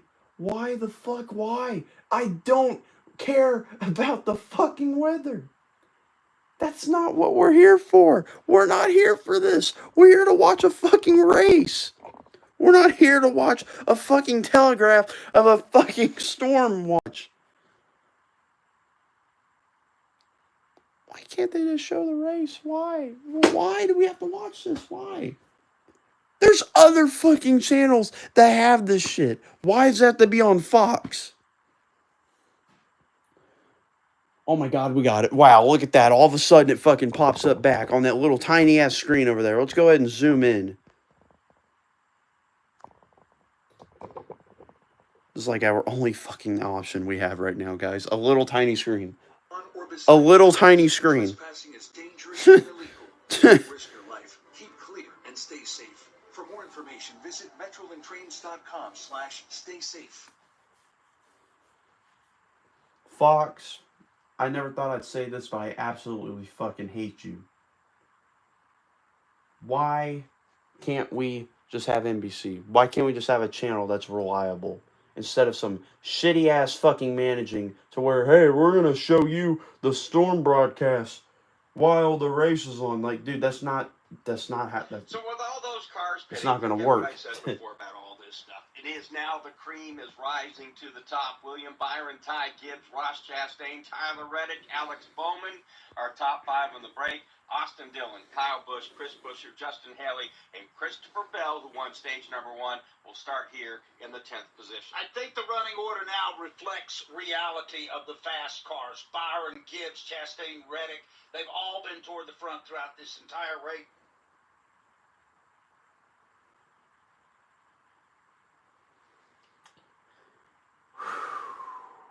File here, the Serpentines is Ross Chastain, your new leader. Ross Chastain, the inaugural winner here at NASCAR at Cota Race, being hotly pursued, though, by Ty Gibbs. But Ross Chastain climbs the hill first. Since he will hold that third spot, at least for now, as Tyler Reddick was all over him in turn 10. In fact, Reddick's going to try to get him in turn 11. He'll shoot to the inside. They'll go door to door at corner exit. William Byron got his car pointed straight before Reddick does. That gives him an opportunity to inch ahead. Further back, a lot of dust being kicked up by the rear of the field. In fact, we got one car spinning at the rear of the field, but the leader's already heading down to turn 12. That was Ryan Preece who was around. Here comes the leader into turn 12. Chastain holds Ty Gibbs out just ever so much, and he'll launch off of turn 12 with about a car length. But Gibbs gets right in his bumper. Here's Gibbs pressuring hard in turn 13. They work over to 14 now. Gibbs looking for a way to capture the lead here from Ross Chastain. They set up in 15. The top 7, 8, 9 cars, nose to tail as they head to the bridge. Underneath the Echo Park Automotive Bridge, here comes Ross Chastain, that blue number 1 Chevy Camaro, starting to pull away from Ty Gibbs just a little bit now. He'll grab third gear, head down the hill toward turn number 19. About a 3-car length advantage as he sets up for the left-hander in turn number 19. Ty Gibbs tries to cut the corner a little more. It helps him. He'll look to the inside of Chastain in 20. In turn 20, as they turn to come onto the straightaway, Chastain has the lead. He'll be the 4th different leader in this race. 34 laps down, 34 to go. We've reached the halfway mark with the leaders heading to turn 1. Just a lap ago, the dominant car of the afternoon, William Byron, overcooked turn 1, cost him the race lead. He'll now try to fight his way back. The front 3, nose to tail. Chastain with the slightest of advantage over Ty Gibbs, and then it is Byron. Chastain fades in a little wide to the outside out of 2 into turn number 3. They go left and then right into turn number 4. Then Ty Gibbs does. But Gibbs stays within a car length there. They have had feisty battles inside the top 5 all day long, and these 2 younger drivers. Ross Chastain making that left turn into turn 7. Now as they go up the hill, they have to slow down and make a right all at the same time. Ross Chastain locks up that front tire, but it's not enough for Ty Gibbs as William Byron looks to be coming back on strong, trying to get second place. Yeah, Byron sits in that third spot, about a couple car lengths behind Ty Gibbs as they stake their way out of turn number 10. Most of the leaders keeping those right side Goodyears off the red and white curbing, the rumble strips to the outside, entering turn number 11 to get that nice arc into the corner. They all exit the corner very nicely as well. It's still Ross Chastain leading a line of cars, snaking their way down the back straightaway, headed to 12. Here comes Chastain, hard through the gearbox now as he gets woed up to make that hard left-hand corner here at turn number 12. Ty Gibbs right on his bumper, half a car length separate first, second, third, and fourth. Here's Chastain, works over to 13. Hard right-hand corner now, lets the car drift, then pulls it back quickly inside into turn number 14. Setting up for 15 now, Ty Gibbs not in a position to make a pass this time, but challenges just ever so slightly headed to the bridge. You can see Ty Gibbs hungry to get his first career victory. Ross Chastain was able to do that right here at Cota just 2 years ago. Ross Chastain with experience. A little bit of a wiggle before he got to the new pavement in turn number 18. Still able to comfortably hold on to the lead. Ty Gibbs pursuing Chastain as they head up the hill toward turn 20. Ross Chastain trying to lead his second lap of the day here as they exit turn 20, dash down the front stretch. 2-car length advantage for Chastain. Then it's Gibbs, 3-car lengths back to William Byron, 4 more back to Tyler Reddick. They're all single file at the end of the front stretch. The leader slashed by the wounded machine of Michael McDowell. Here comes Ty Gibbs. He'll draw even with Ross Chastain as they get to turn number 2. They'll be side by side heading toward the bridge. They're going down the hill to turn 2. Chastain with a nose out inside. He's going to slip in front of the Gibbs machine. Now William Byron, he's got his claws out, trying to get into the Gibbs car as they settle back into single file, exiting turn number 5. Chastain maintains his lead. Second is Gibbs, third is Byron. Heated battle for the lead right here with Ross Chastain still maintaining about at least 1 car length over the 54 of Ty Gibbs, but it's Gibbs who makes up more as they make the right-handed turn on turn 8. William Byron once again the best in that section, right on the bumper of Ty Gibbs. Well, you can always feel the intensity pick up in the third stage of these road races when all the strategy has gone to the wayside and now it's all pure racing, and that is exactly what William Byron's trying to do, setting up Ty Gibbs. Look to the inside at the entrance of turn number 11, but Gibbs was too strong. They're going to allow Ross Chastain to streak out to about a 4-car length advantage, but Pat, the battle for second is good. Gibbs trying to hold on over William Byron headed to 12. Yeah, he's got 2 jobs. He needs to catch up to Chastain because they've given him a little room right now, and the one in the mirror is his problem because William Byron now putting a lot of pressure onto Ty Gibbs as they work their way over here into turn 13. 3-car advantage out in front for Chastain. William Byron buried down hard now on to Ty Gibbs. A little further back, there's Alex Bowman. A good battle going on with Tyler Reddick, Kyle Busch, and the 9-car of Elliott as those cars work their way over to 16. Best thing for Ross Chastain is the second-place battle between Ty Gibbs and William Byron. Alex Bowman starting to come into the picture, but behind him, a 3-car battle for fifth. Kyle Busch just took it away from Tyler Reddick. Chase Elliott now setting up on the outside of Tyler Reddick in the left-hander of 19. Chase Elliott crosses over. He'll dive to the inside of Reddick in the bottom corner. As they work out of turn 20, head for the start-finish line. 32 laps to go in the Echo Park Automotive Grand Prix. It's Ross Chastain, Ty Gibbs, William Byron, the top 3. Joey Logano here for Hunt Brothers Pizza, where you can choose from 10 toppings, all at no extra charge. In a hurry, call ahead to place an order or grab God a hunk of fucking pizza on the go. damn it. Stay on the track all season long and visit huntbrotherspizza.com to find your next pizza. I'm what you might call very good at hide and seek. And since we got Xfinity, we have Wi-Fi all over the house, even in my super secret hiding spots. So I can kill time in here by streaming my favorite. Ha! Found you. How? You left to find my tablet on. Get wall-to-wall Wi-Fi on the Xfinity 10G network. Restrictions apply, not available in all areas. Actual speeds vary. By downloading the free PRN mobile app, you can listen to all of our live race broadcasts anywhere. You'll also have easy access to all of our award-winning studio shows. Get all the latest racing information at your fingertips with the PRN mobile app. Echo Park, the official used car of Speedway Motorsports, invites you to Echo Park's Coffee Cup Series. This season, join NASCAR legends and Echo Park at Speedway Motorsports tracks to enjoy a cup of coffee and check out some awesome cars. You can win a VIP ticket upgrade and ride in the pace car. Echo Park, every car, happy owner. A moment ago, William Byron dive-bombed Ty Gibbs to take over the second spot in turn 1. Ross Chastain, however, remains our leader, again with 32 laps to go. This is PRN, the Performance Racing Network. Time to pull down on the handle and start rolling them here at Las Vegas Motor Speedway. The green flag flies at the Atlanta Motor Speedway. We're about to contest the Coca-Cola 600 Racing at Texas Motor Speedway. Now Keselowski goes way up the racetrack. Here goes Harrison Burton.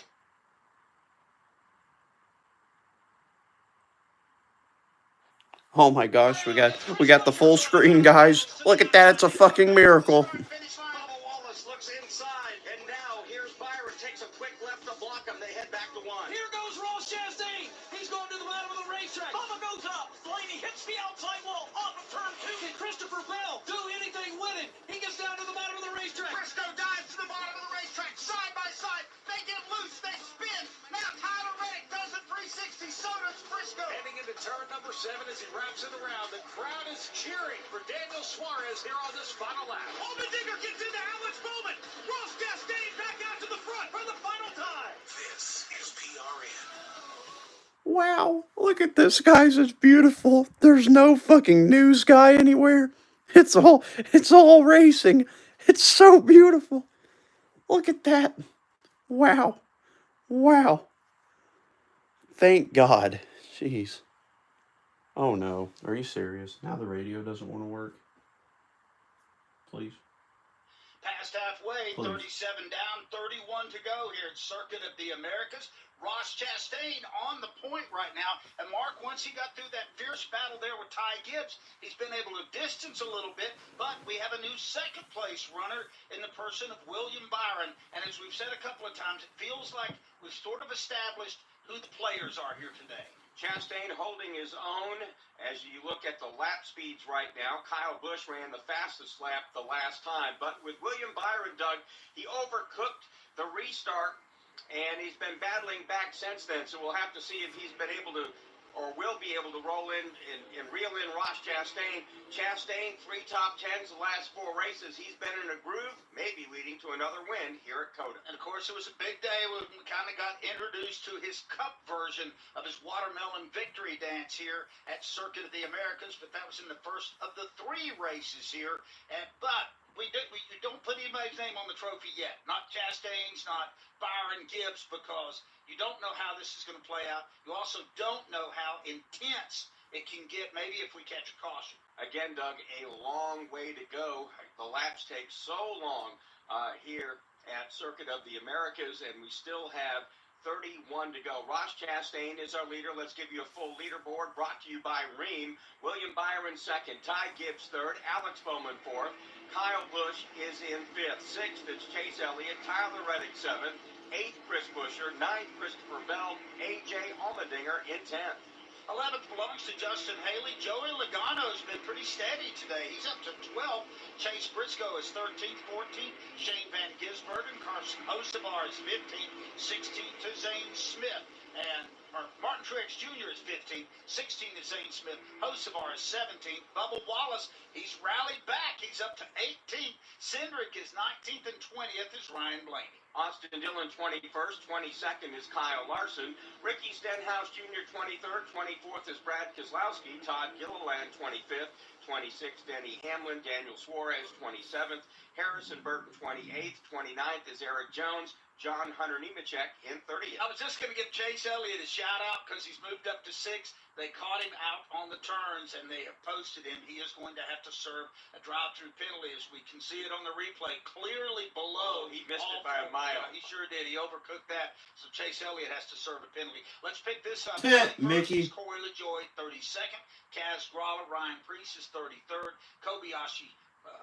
Kamui Kobayashi is going to be 34th. 35th will be Timmy Hill. Noah Gregson, 36th. 37th is Josh Berry. 38th, Daniel Hemrick. Michael McDowell runs 39th. He's minus 3 laps. That leaderboard update brought to you by Rheem. Visit Rheem.com to find a contractor near you.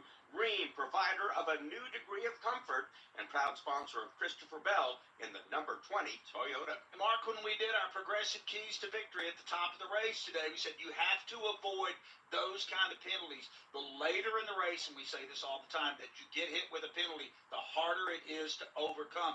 Chase Elliott was having a pretty good race. He's riding in 6th. We'll see where he falls after he serves his penalty. Doug, and he was getting better. They've been making some adjustments to that car, so he was kind of inching his way forward. He obviously is one of the better road races we have on the Cup Series, but, you know, I think you hit it on the nose in the pre-race show. You said, hey, these are Cup drivers. They're not going to be exceeding that track limit like we saw with the Xfinity Series and trucks, and so far, you've been absolutely right. Well, that's been the case. It's been a lot cleaner race here today. By the way, we have not had a caution for cause. I'm not trying to bring one out, but we've completed 39 laps, the only 2 cautions for stage 1 and 2.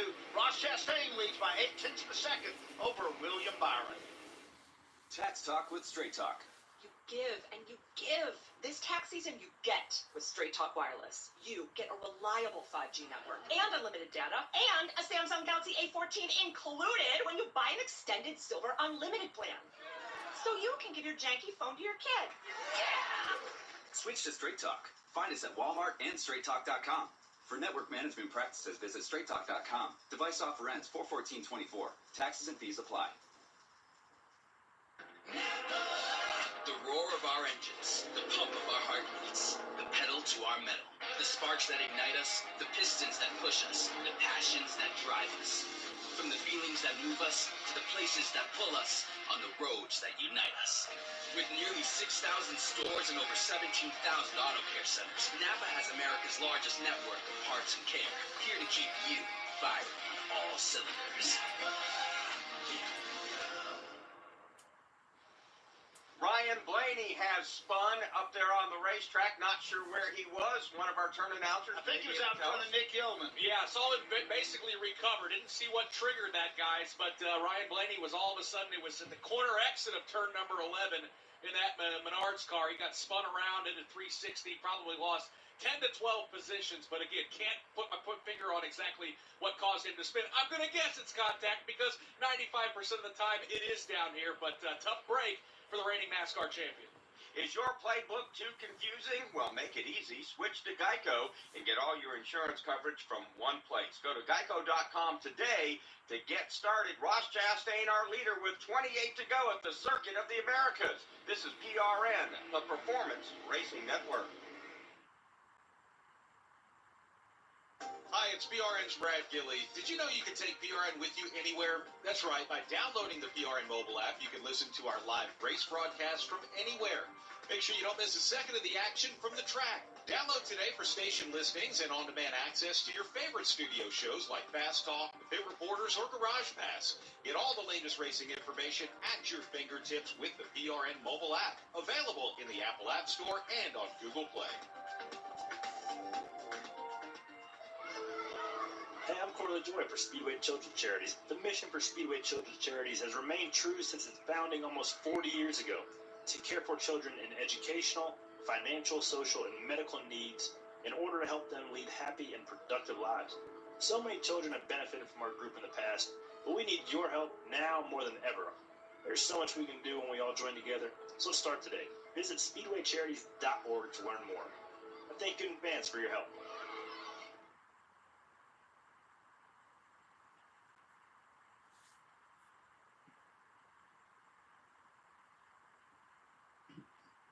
In the last lap, two past champions have both been involved in altercations. Ryan Blaney spun around out there in turn 11, and just a moment ago, getting turned around up in turn 1 was Kyle Busch. And both of those guys were running pretty decent, but it's going to cost Kyle Busch a lot of spots. And Mark, who got him?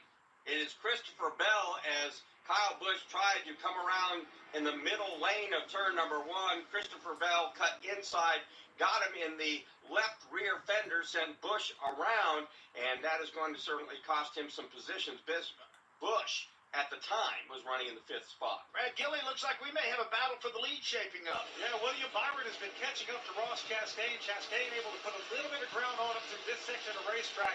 They're about to hit the front straightaway. Ty Gibbs also gaining ground in that 3rd spot. As they work their way out of turn 20, Chastain will lead them up this long front straightaway and up the hill to turn number 1. We'll have 27 laps to go. Top 4 have broken away. And now we see a good battle. A.J. Allmendinger, Bell, Buescher, along with Justin Haley, heading up to turn number 1. Just a lap ago, of course, Kyle Busch was involved in this fight for that 6th position. Right now, it is Tyler Reddick who rides in the 5th spot with the departure of Busch. That leaves A.J. Allmendinger 6th, but he is under heavy attack now from Christopher Bell as they crest turn 2 and head to 3. Down the hill into 3. A.J. Allmendinger gets hard into turn number 3 there, but hits the rumble strips perfectly with Christopher Bell behind. Chris Buescher and Justin Haley in that fraternal order of Eagles, number 51, trail behind there, having a solid run to the back of the top 10. That gaggle still led by Allmendinger. Christopher Bell spent a lot of time at the front of the field today. He's trying to chase down A.J. Allmendinger. Gets real close here in turn 8, just up to the bumper, but can't quite make it. Coming down the hill is where he may make a move, Nicky Allmendinger. Yeah, it's the battle for the 6th position. A.J. Allmendinger, the rear view mirrors filled up by the Oklahoma driver Christopher Bell, and Bell's going to dive to the inside, try to outbreak the road racing ace in A.J. Allmendinger. They'll go side by side at the exit of the corner. Allmendinger's car got a little sideways when he put the power down, and that slight bobble was all Christopher Bell needs. Bell slides that Toyota back in front of Allmendinger, picking up that spot down here in turn 11. See, Bell got the spot now. He'll have to work hard down here in turn 12 to hold on to it. Meanwhile, up front, Ross Chastain only has a half a car length on William Byron. Byron continues to gain on him through this part of the course as they race off of turn number 15. It's a half a car length, Brad Gilly. Yeah, you almost get the sense that William Byron is somewhat biding his time and saving his tires and trying to put a little pressure on Chastain. Through 16, 17, and 18, they arc it around the right-hand corners around this observation deck. Ross Chastain still has a pretty good lead over William Byron, but it is shortening. Chastain and Byron almost cut turn 19. Battle for the lead now in turn 20.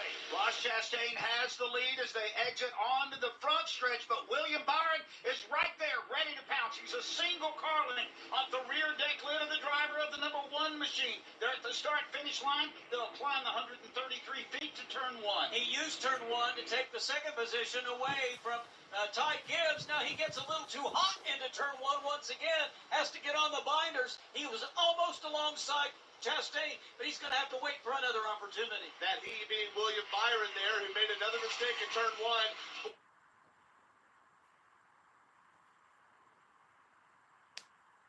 Downhill for Nick Gilman. I think the most impressive thing about William Byron is even on the small mistakes, how quickly he's able to put those in the rearview mirror and focus forward, and that's what he's doing, putting the pressure on Ross Chastain. Chastain moved left down here in turn number 11 to protect the inside. That sealed off a pass attempt for William Byron, but Byron got out of turn 11 very nicely. They're separated by about a car length, nose to tail. Byron trying to set him up, Pat, down at turn 12. William Byron can see the move he wants to make, but will Ross Chastain throw the block as they get into 12 now? Chastain holds it to the outside. Here comes Byron to the inside. He'll try to get position into 13. Side by side, door to door. That's the way they race around the right-hander. Chastain out in front by a car length now into 14. Byron's going to fight back, go to the outside in 15, and still try to make that pass, but he's not going to get it done this time as they head to the bridge, Brad, but it's awfully tight. Ross Chastain says if you want the lead, you're going to have to earn it. Can William Byron outrace him or force him to make a mistake? While the leaders are battling, Ty Gibbs is closing in third place. Now they go down the hill, set up for the left-hander of 19. This is where Chastain bobbled on the last lap. William Byron right on his back bumper as they hit turn 20. As they make that hard left-hand turn in second gear, they start to work their way back up to the gearbox. Byron has pulled up to the driver's door of Ross Chastain. It's an absolute drag race down the front stretch at Cota. Door to door, they head to turn number 1. Well, here we go. Hold your breath because here comes Byron dead even with Chastain. Chastain now will run to the inside to try to get around William Byron. But Byron will lead off turn number 1, and he will go back to the point. Seems to be the outside exit in turn 1 is the advantage there. That's what's given our leader, William Byron, the point again. But who joins the chat? Third place, Ty Gibbs, who's starting to close up to the rear bumper in turn number 5 of Ross Chastain. And we need to go to pit road now with Heather DeBow. And Kyle Larson coming in for his pit stop. He has not said anything over the radio, very quiet, so that must mean he is happy with the car. They are going to wait on field here as another car comes into his pit stop, Daniel Suarez. Here come the leaders streaking their way out of turn number 10. Ross Chastain is not giving up the fight. He's still about a car length off of William Byron. Byron swings it super wide at the exit of turn 10, but they'll all get in line into the entrance of turn number 11. Ty Gibbs right there waiting to find his spot to maybe pick off Ross Chastain. Alex Bowman, he's in the hunt as well, about 4 car lengths back. They get 5 or 6 as they get on that main back straightaway, running in that 4th spot. But it is still William Byron, Ross Chastain, and Ty Gibbs, 1, 2, 3. Nose to tail. Now here comes Chastain looking to make a move, perhaps back on Byron as they enter turn 12. Hard left-hand corner. Chastain gets his fender right alongside the left-hand side of Byron's car. Again, does the exact same thing, now crosses over. Looks like Chastain would love to make a move here, but it's Ty Gibbs who's probably going to take big advantage of this opportunity. They work into turn 15. Byron holds on to the spot. but they are only a half a car length separating all three. Ty Gibbs is really hungry in third place, watching Chastain and William Byron fight for the lead as they come around turn 18 right now and head down the hill. William Byron pulls away from Chastain slightly. Chastain pulls away from Ty Gibbs, but starting to come in the picture. Fourth place running Alex Bowman as they go up the hill to turn 20. And it's a little bit spread out this time by, if you can call a couple of car lengths for William Byron spread out, and then it's equal distance back to third place running Ty Gibbs as we have 25 laps to go here in the Echo Park Automotive Grand Prix. Let's go down to Wendy Venturini. Alex Bowman is giving up his position to come down pit road at lap 44. He was free overall, especially in turns 15 and 20 as they come around to the left side for Alex Bowman and add that Sunoco fuel. Heather DeVoe. Chase Briscoe in right now. He's been happy with the race car so far. Not a lot of adjustments there for them. Also, the aid of Kyle Busch in. After that spin, he said the tires were just pissed off. So he was happy to get a fresh set. 24 laps to go. Top three, William Byron, Ross Chastain, and Ty Gibbs. Drivers who switch and save with Progressive could save hundreds, which could be life-changing. I mean, you could put that money towards concert tickets for your daughter to see that singer who sings about painful breakups. And one song will inspire your little beauty to break up with that beast she's dating, Brian. Instead, she'll date someone who's nice and worthy of her love, not someone who addresses you and your spouse as bro. And it's all because you could save money switching at Progressive.com. Progressive Casualty Insurance Company and affiliates, not available in all states. Hello, race fans, and welcome to Nashville Superspeedway. Here at Nashville Superspeedway in Music City, USA, they've turned up the volume. They've let them sing. Reddick goes right to the bottom of the racetrack. Chastain tries to hold on the outside. And they stay glued together into one. Time to go in Nashville. Hamlin now beginning to jump to the front. He's got the edge now. It's guitars and fast cars at Nashville Superspeedway, June 30th in the NASCAR Cup Series Ally 400. 44 laps down, 24 to go here at Circuit of the Americas. Your top five read like this: William Byron, Ross Chastain, Ty Gibbs, Tyler Reddick, and Christopher Bell. Crucial pit stops on the horizon from Circuit of the Americas, Austin, Texas. This is PRN, the Performance Racing Network. A NASCAR moment with Doug Rice and Kyle Petty. They established the Hall of Fame. First two people that get in, besides your dad, is Bill France Sr. and Bill Jr. Now, I'm thinking that your time behind the wheel overlapped with Bill Jr. Yes, for sure. For sure. I was called to the truck many times while Bill Jr. was in there. What I remember about Bill Jr. as much as anything was him sitting and talking to my granddad. You'd sit down at the racetrack and they would talk about where the sport was and where the sport was going. You know, I'll never forget, we were doing some stuff, and I was called to the truck, and I was reminded gently by Bill France Jr. that this was his sport, and if I would like to participate in his sport, that I needed to kind of change my ways. And I changed my ways so that I could participate in the sport. But I think the vision that Bill Sr. had for where the sport could be, Bill Jr. looked at it and said, we're there. Now let's take it someplace different. Bill Jr. had that passion to the day he passed. He had that passion for the sport.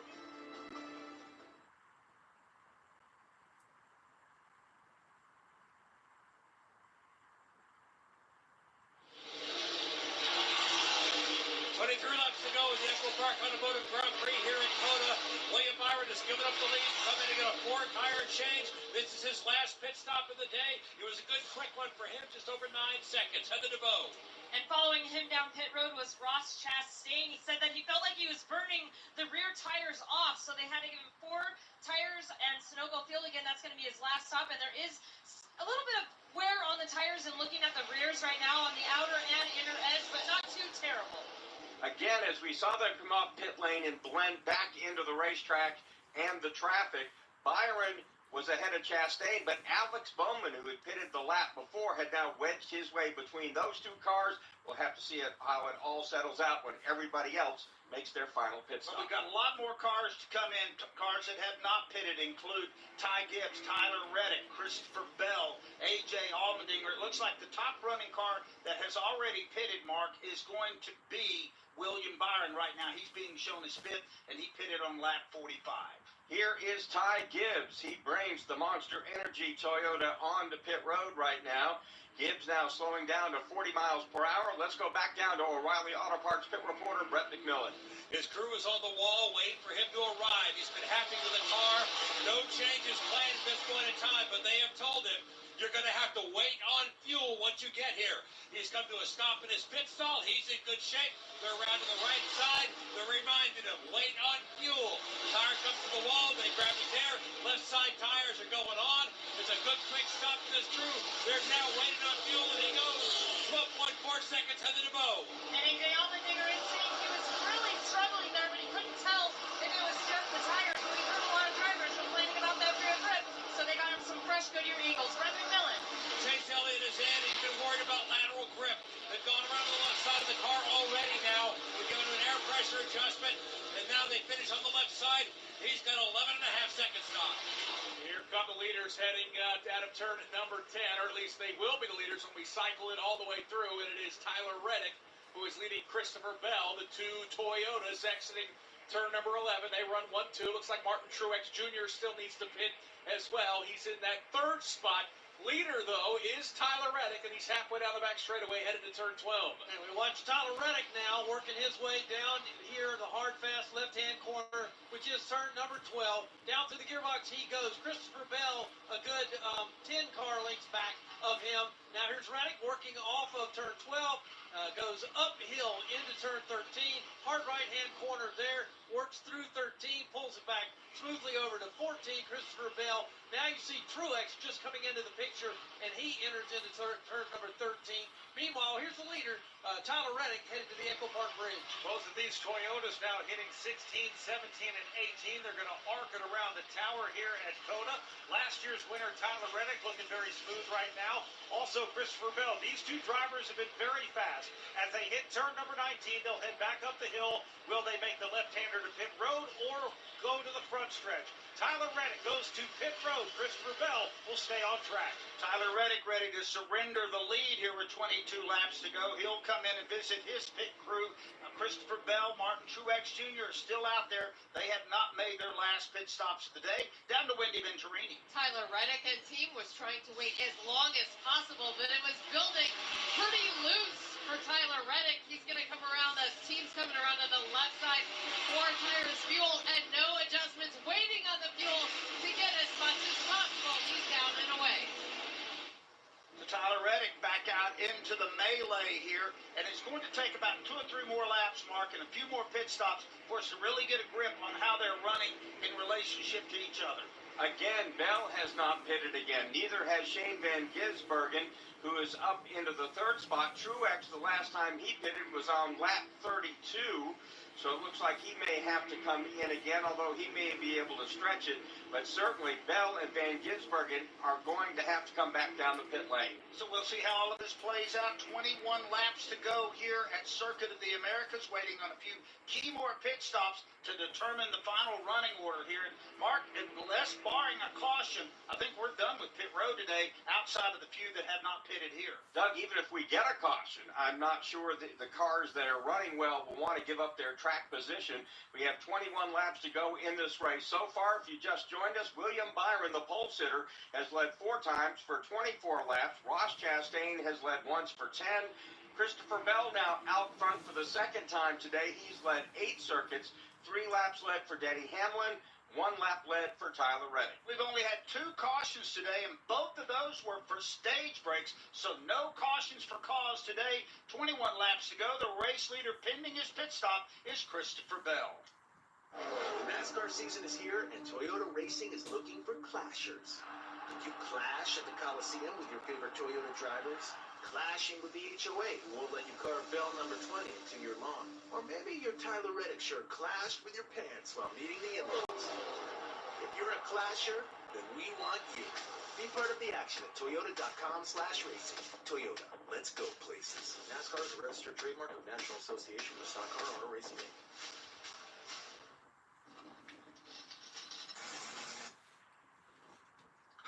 This is NASCAR racer Michael Waltrip with Echo Park, the official used car of Speedway Motorsports. I'm inviting you to Echo Park Park's Coffee Cup Series. This NASCAR season, me and Echo Park will be arriving to the tracks early to meet fans over a cup of coffee and check out some of their cars. Plus, you can win a VIP ticket upgrade and ride in the pace car. Ooh, talk about a whole new meaning to pre-race jitters. Echo Park, every car, happy owner. Here at Circuit of the Americas, 20 laps to go. Christopher Bell still the leader pending his pit stop. So does Truex Jr. and Shane Van Gisbergen owe their teams pending pit stops here at Circuit of the Americas. In Austin, Texas, this is PRN, the Performance Racing Network. Hi, I'm Ryan Blaney, a third-generation race car driver, and we dedicate a lot of our time to going as fast as possible. But when my grandpa was diagnosed with Alzheimer's, it was a very unexpected bump in the road for us. It's important to notice if older family members are acting differently, experiencing problems with their memory, or having trouble with routine tasks. Early detection of Alzheimer's can give your family time to explore support services, make a plan for the future, and access available treatments.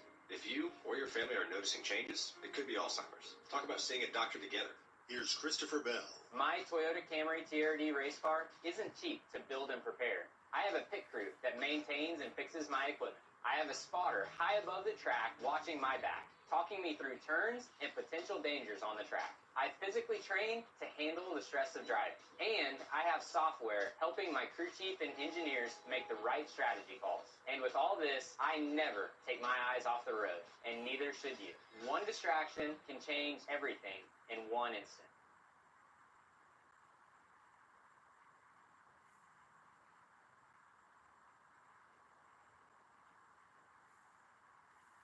Welcome back to Circuit of the Americas as we have completed 48 laps. That means there are 20 laps left to go. Let's get a Sunoco fuel strategy update as we check in with Brett McMillan. Well, ever since Christopher Bell changed philosophy in this race and did not pit earlier, they've gone into fuel conservation mode. And right now, he's about to make his final Sunoco fuel stop of the day. He's going to try to make it on just 2 pit stops, which is less than anybody else is making. They're going to go ahead and pack and fuel with Sunoco fuel. And now they're putting the left side tires on. Second can of Sunoco fuel going in. They're holding him while they're filling it with fuel. Finally, they release him. It's a 13-second stop for him, but they know they got the fuel to go to the end and beyond. From fueling your favorite NASCAR teams to filling up at the pump, Sunoco is trusted to help vehicles perform at their peak. Sunoco, performance is what we do. Mark, it seems like at every road course race we broadcast, we always reference Jeff Bodine and his team at Watkins Glen. They were the ones that decided to run the race backwards, and they were going to pit when they wanted to pit, and they disregarded everybody else, and he wound up winning that day. And now a lot of teams have adopted that strategy. Seabell's team seems to Adam Stevens. They've taken a page out of the old Jeff Bodine playbook. I know I'm dating myself here, but that's exactly what they're doing. 2 stops is their play. Bodine pitted only when he needed fuel, and that's what Christopher Bell and his team have done today in that DeWalt Toyota. So we'll have to see how this all shakes out at the very end. Martin Truex Jr., by the way, has inherited the lead after Christopher Bell made that pit stop. And again, waiting to see how this all shakes out. And right now, as we look at the running order, we have William Byron is ahead of Bowman, is ahead of Gibbs, and is ahead of Chastain and Reddick. Those are the cars that have been running up front, and that's kind of how they run on the racetrack. Looks like when all this shakes out and Truex and Shane Van Gisbergen and Hamlin make their pit stops, William Byron is going to be in the lead of this race. That's their play right now. But it's kind of hard to take. Eric Jones just got popped for speeding on pit road. He's had a rough day already, spun around a couple of times, and now has to serve another pass-through penalty. Now, Truex pitted on lap 32, so did Denny Hamlin, so they can go a while. So here's Truex coming by us right now. He will lead them across the stripe to complete lap 50. 18 laps to go, and he has a huge lead over the second-place car, and that's going to be now William Byron with Shane Van Gisbergen making a pit stop. Let's go down to O'Reilly Auto Parts pit reporter Heather DeBow. And we saw his teammate Martin Truex Jr. up to stay out, but Denny Hamlin coming to pit road for his last stop of the day. The team getting fuel in the car, setting him on his way. Brett McMillan. Shane Van Gisbergen is in, and right now he is dealing with an issue where he has no first gear, which is going to make it a little difficult getting out of the pits. They're holding him for fuel, and now he has to get it into second gear. Takes him a little bit of while to get going to get out of the pits. An eventful day for Martin Truex Jr. He's sitting out there on a lonely island, the last one. Let it have to pit, but he is in the lead right now, and close behind and closing is William Byron, who's already made his pit stop. Nick Yeoman looks like he'll inherit the lead and a healthy lead once everything cycles out over Alex Bowman. Yeah, that's the problem for this strategy for Martin Truex Jr. is, sure, he may be trying to do it on one less stop, but William Byron is certainly pushing as hard as he can here on these final stints. So the lead is healthy right now, Pat Patterson, for Martin Truex Jr., but we're still waiting to see if he brings that Bass Pro Shops car to pit lane. Well, they're bringing her. The leader's getting into turn 12 right now, and Byron just passed the halfway point of the backstretch itself. So it's a long way to catch up to Martin Truex Jr. as he works over at turn number 13 right now. Byron just now entered turn number 12. Behind him is Alex Bowman. Then there's Ryan Blaney. And those cars work here up to 13.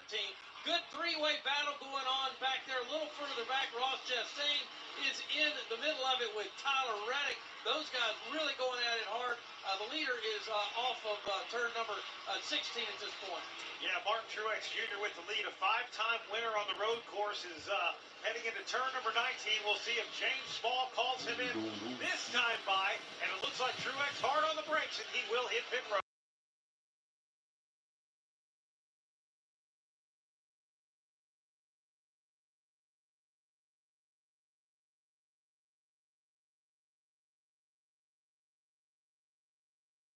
Have a full field rundown, reset the field for the final laps in today's race at Circuit of the Americas.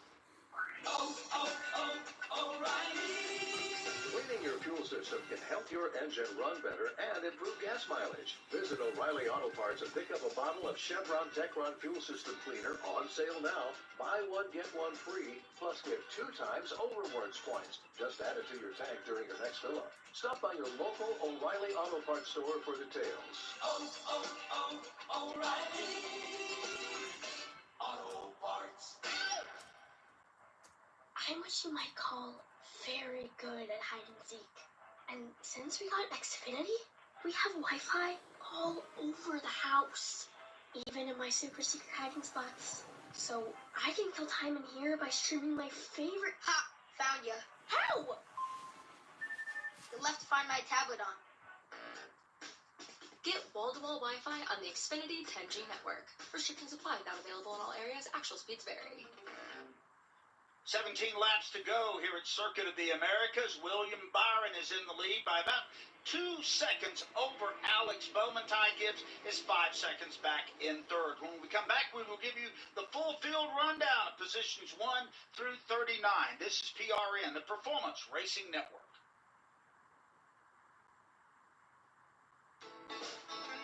Racing country, music from the fast lane. Hey, it's Kathy Martindale and Paul Shad on Racing Country. Hi, I'm Christopher Bell, and this is the fastest 2 hours on the radio, Racing Country. I still have a lot to prove to compete at the level that I want to compete at. We have more to accomplish in the sport, and we want to do better than what we've done the last 2 years. Racing country, music from the fast lane. The grassroots is where the hometown heroes of Friday and Saturday nights are, and where the future stars of NASCAR are made. First career win for James Friesen in the Test Racing Sportsman Series. PRN's At the Track is a people show about the people of grassroots racing. The stories and journeys from the grassroots are always unique. PRN's At the Track covers the people of America's fattest bull race. Hear PRN's At the Track each week on broadcast radio stations, the free PRN app, or at GoPRN.com.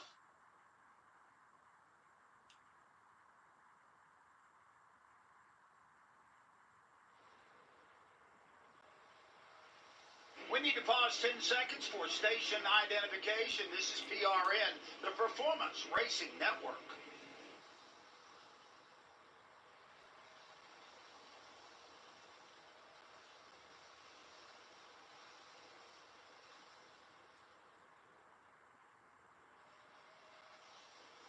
Welcome back to this broadcast on PRN from the Circuit of the Americas in Austin, Texas, alongside Doug Rice. I'm Mark Garrow. Joining us in the turns today, Rob Albright, Alan Cavana, Doug Turnbull, Nick Yeoman, Pat Patterson, and Brad Gilley. Our O'Reilly Auto Parts pit reporters, Brett McMillan, Wendy Venturini, and Heather DeBoe. Now let's give you a full field rundown with 16 laps to go, brought to you by Napa. William Byron is the leader by 2.5 seconds over Alex Bowman. Ty Gibbs is third. Fourth is Tyler Reddick. Fifth, Ross Chastain. Christopher Bell has worked his way back to sixth. Chris Buescher seventh. Eighth, A.J. Allmendinger. Kyle Busch ninth. 10th, Corey LaJoie. Chase Briscoe is 11th. 12th is Justin Haley. Chase Elliott 13th. 14th, Joey Logano. Bubba Wallace is 15th. Zane Smith rides 16th. Kyle Larson is 17th. Martin Truex Jr. in the 18th spot. Austin Cindric 19th. And 20th is Denny Hamlin. Ryan Preece is 21st, Harrison Burton 22nd, Ryan Blaney now 23rd with Shane Van Gisbergen 24th, 25th Carson Hocevar, Austin Dillon 26th, Daniel Suarez 27th, Kaz Gralla 20th, and Kamui Kobayashi in 30th. Todd Gilliland is 31st, 32nd, Ricky Stenhouse Jr., Brad Keselowski 33rd, and it's going to be Eric Jones 34th, 35th, Noah Gragson, Timmy Hill is 36th, Josh Berry 37th, 38th to Daniel Hemrick. Minus 7 laps down is Michael McDowell. That leaderboard again brought to you by Napa, with nearly 6,000 Napa Auto Parts stores and over 17,000 Napa Auto Care centers. Napa is the fuel that helps drivers like you get up and go. And this race has only been slowed twice for 2 cautions for 4 laps, and that was the stage 1 caution and stage 2, and that has been it. We've had several cars spin around, Mark, but as we talked about in the pre-race show, there's so much room here, you can spin around and not hit anything, right your car, and just get back into the flow of the traffic. As a matter of fact, Kamui Kobayashi has just spun for the second time, but again, as you just talked about, all kinds of room. He's still on the racetrack. Nobody hit him. He just heads it back in the right direction, and he's good to go, and the race stays under green. William Byron does have a road course win to his credit. He is trying to add to that today. Of course, he got the season started off with a victory in the Daytona 500. He's had a couple of bumpy rides between them, but when you get that, Mark, that's like money in the bank. You know you're in the playoffs, and you know you've got NASCAR's biggest single-day prize. An early season win is so valuable. Of course, if you win NASCAR's biggest race, that's times 2. And right now, you got to feel for Alex Bowman. Great strategy. They pitted 1 lap before Byron and a couple of laps before Ty Gibbs and Tyler Reddick was able to leapfrog those cars up into the second spot. And Doug, he's done everything but win here. He was 8th in 21, the runner-up in 22. He was 3rd a year ago, currently riding again in that number 2 spot. That's 15 laps to go, and that's 20 turns a lap. So there's a lot of opportunities for people to make gains on him. And for William Byron, you can't lock anything in here, but he looks pretty comfortable right now as he's got about a 2.5-second lead over Alex Bowman. And Ty Gibbs has been falling back, but he's still got a big cushion over the 4th-place car of Tyler Reddick. At Gibbs, I think, he pitted again a lap behind these guys, so his tire's going to be a little bit better as we get deeper into the run. But William Byron, Doug, 5 times he's led this race. He's looked very comfortable. Let's follow the leader around for a lap as he's up in turn 1. I've only seen a single mistake made by William Byron thus far this afternoon on a restart. Got in too hot to turn number 1. Slid back to the 3rd position. Took him a few laps to get back to that race lead, but he's been pretty much flawless, Doug. He exits turn number 2 there and then gets into the right-hander in turn 3, and no reason to push that equipment or push the track limits as Byron has maintained about a 3-second lead over second-place Alex Bowman, who's done really great in this track before and has been solid here in 2024. Down the hill, William Byron has been the best at using turn 7 to set up turn 8. That's the one that has the dirt. No problem for William Byron, though. He gets all 4 wheels on the best side of that turn and heads down the hill toward Nick Yeoman, fast as ever. Yeah, boy, the Daytona 500 champion's just been a tick better than everybody. There's been some impressive drives today. Obviously, Alex Bowman has come on strong. Ty Gibbs has been good all day long. Christopher Bell has shown some strength. Ross Chastain at times. But boy, the more you watch that 24 car for Hendrick Motorsports for William Byron, he just looks to be a little bit better. Has kept every inch of that car clean. Certainly a lot of laps to go. Lots to still be decided, but William Byron having a heck of a day, Pat Patterson. Yep, Byron working his way now down towards turn number 12, and he spoke on Friday after winning the pole, and he said, we just need to come in here and be really smooth all weekend long. That's exactly what I see him doing. We always say and talk about in auto racing, especially in road course racing, smooth is fast. And he is fast, Brad Gilly. He's done a good job this afternoon. Alex Bowman, though, still in his mirror. Yeah, for sure. Here comes your Daytona 500 champion underneath the Echo Park Automotive Bridge, William Byron, leading this race very comfortably right now. In fact, he's able to keep it between the lines, doesn't really have to undercut or overshoot a lot of sections of this racetrack. Byron now heading up the hill. He's about to head to the final left-hander. That's turn number 20 in the front stretch. Turn 20 takes him down this massive front stretch here and back up the hill, 133 feet in elevation from basically sea level up to where Rob Albright is. And Rob, Alex Bowman can see William Byron, but not up close. No, and I don't think he's making up a whole lot of ground, and I'm guessing that Rudy Fugle has his driver William Byron simply maintaining his gap over teammate Alex Bowman. He's not losing any ground, but he's not gaining any, nor is the third place car of Ty Gibbs. Indeed not. In fact, Bowman's really pulled away from Ty Gibbs in that third spot. Gibbs has been a part of that lead battle a lot today and has lost sight of it now for sure. The top three cars are each separated, Alagabana, by about 7 car lengths. Then it's even more back to fourth place, Tyler Reddick. Yeah, big gap for William Byron. He's got just on an island of his own. Same thing for William Byron, for his teammate, Alex Bowman right now. Ty Gibbs trying to close the gap just a little bit as they climb the hill.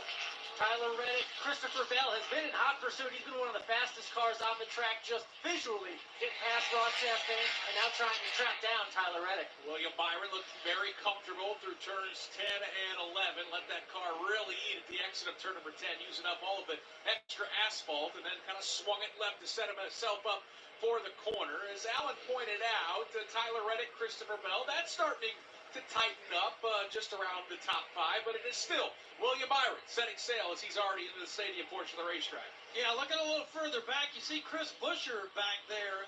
He found his way into the top 10, and although Brad Keselowski, his teammate, not necessarily having much of a good day, he's in a good fight there with A.J. Allmendinger. That's a fun one to watch. A little further up front, again, watching Christopher Bell go after Tyler Reddick. Now Buescher and Funk get into a fight with each other here in turn number 13. A.J.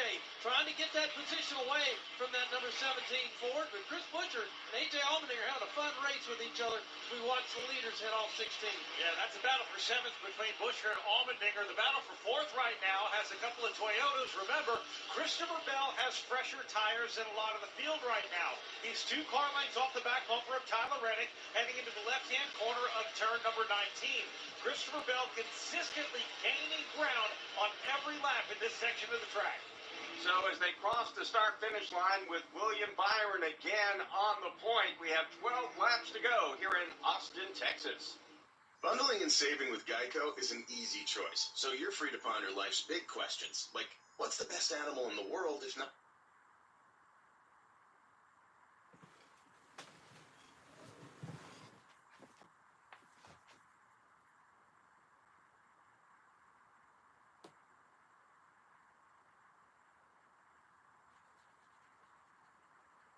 Oh, you're kidding me, right?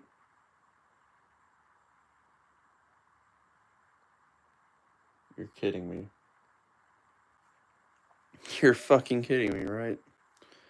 Right as things were going great.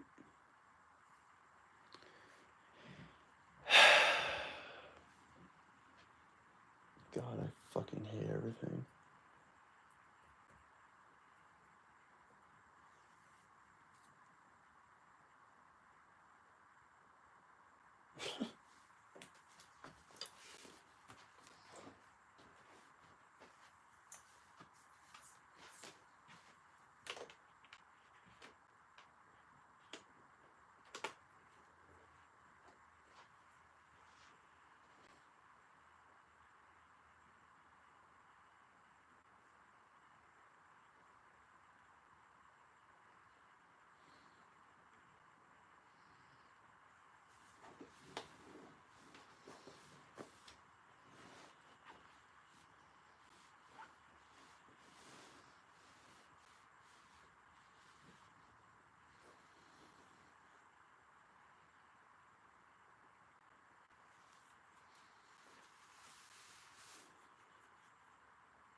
Come on, radio. It shouldn't take you this fucking long to play. At 3.8 seconds. This God is damn. PRN, the performance.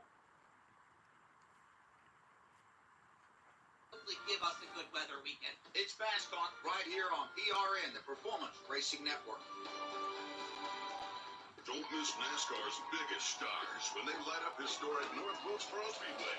It's the NASCAR All-Star Race, May 17th through the 19th. Champions like Larson, Elliott, Busch, and Blaney battle it out for All-Star glory at the track where names like Penny, Earnhardt, Waltrip, and Allison became legendary. Experience live music, racing history, and the kind of fun you can only have at North Wilkesboro. The NASCAR All-Star Race. Get your tickets today at NorthWilkesboroSpeedway.com.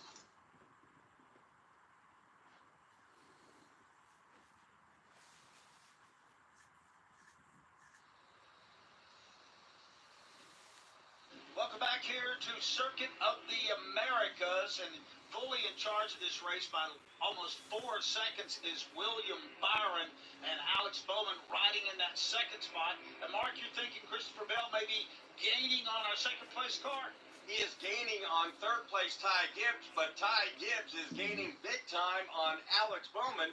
As we pick up those cars, I believe they're down in the stadium. Yeah, they're just about to turn 12 right now as the leader makes that hard left-hand corner. Ty Gibbs trying his best to run down Alex Bowman here. He's about 4 car lengths off of his bumper as they roll into turn number 13, right-hand corner here. Back downhill, Bowman pulls the car over to the right, sets up for 15, and once again, Ty Gibbs trying his best to stay right with that second-place car of Alex Bowman, Brad. Race leader William Byron loves to see this because he can ease up on his tires just a little bit. He's got a comfortable lead while second and third are starting to wear theirs out. Alex Bowman, you see him sliding through turn number 17 just a bit. They head down the hill toward turn number 19. Ty Gibbs chasing Alex Bowman. Bowman has a gap by about 4 car lengths as they hit the front stretch. Now this is a battle back in the pack a little bit. William Byron, who's getting ready to flash by us right now, will do so, and that will give us 10 laps to go. But looking a little bit behind him in that battle for the runner-up spot, it is Alex Bowman, but Ty Gibbs getting bigger and bigger in his rearview mirror. Gibbs just a couple of car lengths back as they get to the top of the hill in turn 1. Now it's narrowed down to less than half a car length, exiting that second corner. Downhill, bending right, 60 degrees into turn 2. Still the margin about 2 car lengths. 30 F1 fans listening know there is no DRS zone when 2 cars are next to each other, but Ty Gibbs has been in the zone of Alex Bowman's for the last 3 laps. They go through turns 5 and 6 right now. Gibbs is able to get a little harder in those turns, but has not gained much ground. Down the hill, Ty Gibbs still in pursuit as they cut that left turn on turn 7. Up the hill to turn 8, where it's getting dirtier and dirtier. Can't make any ground up, Ty Gibbs can on Alex Bowman. Alex Bowman with a great drive up, heading back down the hill. Yeah, that battle that was separated by about a car length is now out to about 3 as Alex Bowman charges his way down towards turn 11. This is happening about 12 car lengths behind the race leader, William Byron. Ty Gibbs tightens it up a little bit with a good charge into the corner. Might have lost a little bit, though, at the exit. That's what happens if you really get aggressive into the corner on these flat, tight left-handers here at Cota. Still, William Byron, Alex Bowman, Ty Gibbs headed to turn 12. Yeah, Bowman having a really good afternoon in that second spot, and they get into turn number 12. In pursuit is Ty Gibbs. Again, they separate by about 3 car lengths as they work over into turn 3. The wounded car of Michael McDowell is out in front of these guys. He will pull over to the side just to not interfere with their fight. Here's the leader once again off turn 15. No change in second and third, Brad. Third place running Ty Gibbs has the fast car, but Alex Bowman's letting him wear it out behind him as Alex Bowman looks in that rear view camera right now. He sees Ty Gibbs about 3 car lengths back. Bowman actually starting to catch William Byron just a little bit as well. Don't know if that's because Byron doesn't need to push it right now, or if Bowman and Gibbs in this battle are actually getting faster than the leader. By the way, the Toyota Camry XSE pace car has not had much of a workout today, Mark, or the Geico restart zone. It's kind of been sitting there because we've only had 2 cautions. We should call NASCAR pace car driver Jesse Dolivuk just to make sure that he's awake. He might be grabbing a snooze right now. Never know. Let's give you a full field rundown as we've got 9 laps left to go here at Circuit of the Americas. William Byron's lead has dropped a wee bit. It's down to about 3 seconds. It was almost 4 a few laps ago. Alex Bowman is in second, 2.9 back. 3.5 seconds back is Ty Gibbs. Christopher Bell is fourth. Fifth goes to Tyler Reddick. Ross Chastain is sixth. A.J. Allmendinger seventh. Chris Buescher eighth. Ninth, Kyle Busch. And 10th is Chase Briscoe. Justin Haley is 11th. Martin Truex Jr. just passed Joey Logano for 12th. Logano 13th. Bubba Wallace 14th. Kyle Larson is 15th. 16th is Ryan Blaney. Zane Smith 17th. 18th, Denny Hamlin. Chase Elliott 19th. 20th, Austin Cindric. 21st is Ryan Preece. Shane Van Gisbergen is 22nd. 23rd, Carson Hocevar. Austin Dillon is 24th. John Hunter Nemechek 25th. 26th, Todd Gilliland. Kaz Gralla is 27th. Corey LaJoie 28th. Harrison Burton 29th. And Ricky Stenhouse Jr. is 30th. Brad Keselowski 31st. 32nd, Kamui Kobayashi. Daniel Suarez 33rd. Eric Jones 34th. Noah Gragson 35th. -1 in 36th, it's Josh Berry. Timmy Hill 37th. 31st, 37th. 38th, -2 laps is Daniel Hemrick. And then in the 39th position, -9, is going to be Michael McDowell. A long day for Michael McDowell. The full field rundown brought to you by RaceFanNFT.com. Are you a true racing fan? Do you like adding those little die-cast cars and race weekend hats to your collection? Then race on over to RacedayNFT.com and sign up for free to get the best in collectibles delivered right to your door. So far, 7 leaders, 11 lead changes here at the Circuit of the Americas, but it's been dominated by William Byron, who's led 5 times for 33 of the 59 laps. The roar of our engines, the pump of our heartbeats, the pedal to our metal, the sparks that ignite us, the pistons that push us, the passions that drive us. From the feelings that move us to the places that pull us on the roads that unite us. With nearly 6,000 stores and over 17,000 auto care centers, Napa has America's largest network of parts and care, here to keep you firing all cylinders.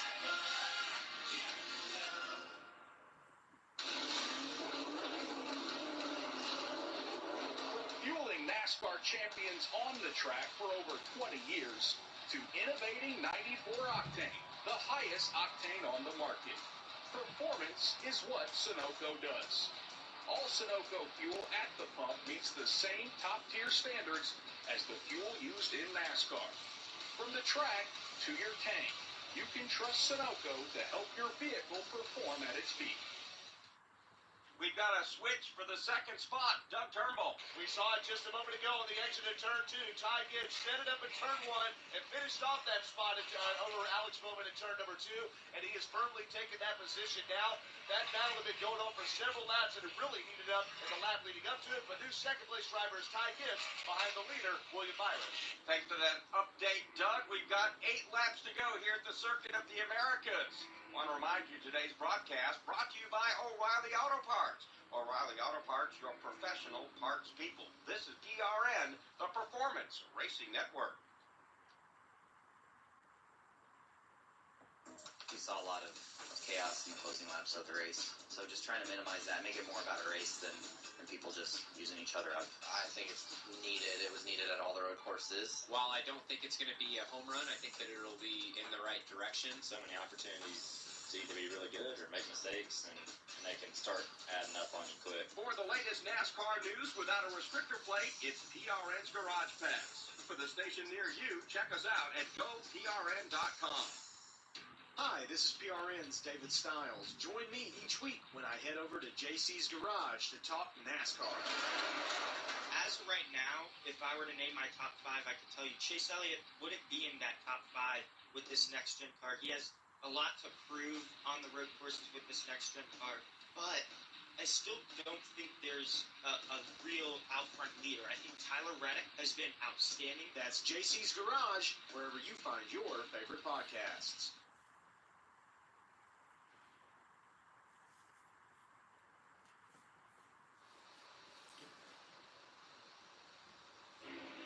Welcome to the Toyota Commercial Free Zone, brought to you by Toyotas. For the latest Toyota racing information, visit ToyotaRacing.com. We will race to the checkers without the benefit of commercials. Right now, William Byron trying to race to a checkered flag with 7 laps left to go. He has carved out about a 3-second advantage over our new second-place runner, Ty Gibbs. Alex Bowman has fallen well off the pace. He is 5 seconds back. We might see a little bit of a battle here. I think Christopher Bell is running at a good enough pace. He might be able to catch Bowman for that spot. Yeah, guys, in fact, out of turn number 11, it's getting hot and heavy for that third spot. Christopher Bell got right up underneath the rear bumper of Alex Bowman exiting that corner. Bowman held him off, but may just be a matter of time, Pat, as they streak their way into turn 12. Here comes Christopher Bell to the inside. Yeah, a little fresher tire gives you a little better stopping power and gets you off the corner a little quicker. And that's exactly what the 20 car did. He got around Bowman now, works to the inside of turn number 13. Meanwhile, up front, Ty Gibbs trying to catch up to the leader, William Byron, Brad, off of turn number 15. Yeah, big question with just over 6 laps to go now. Is Ty Gibbs going to have enough laps to actually catch William Byron? Byron has a very good lead coming down the hill toward turn number 19.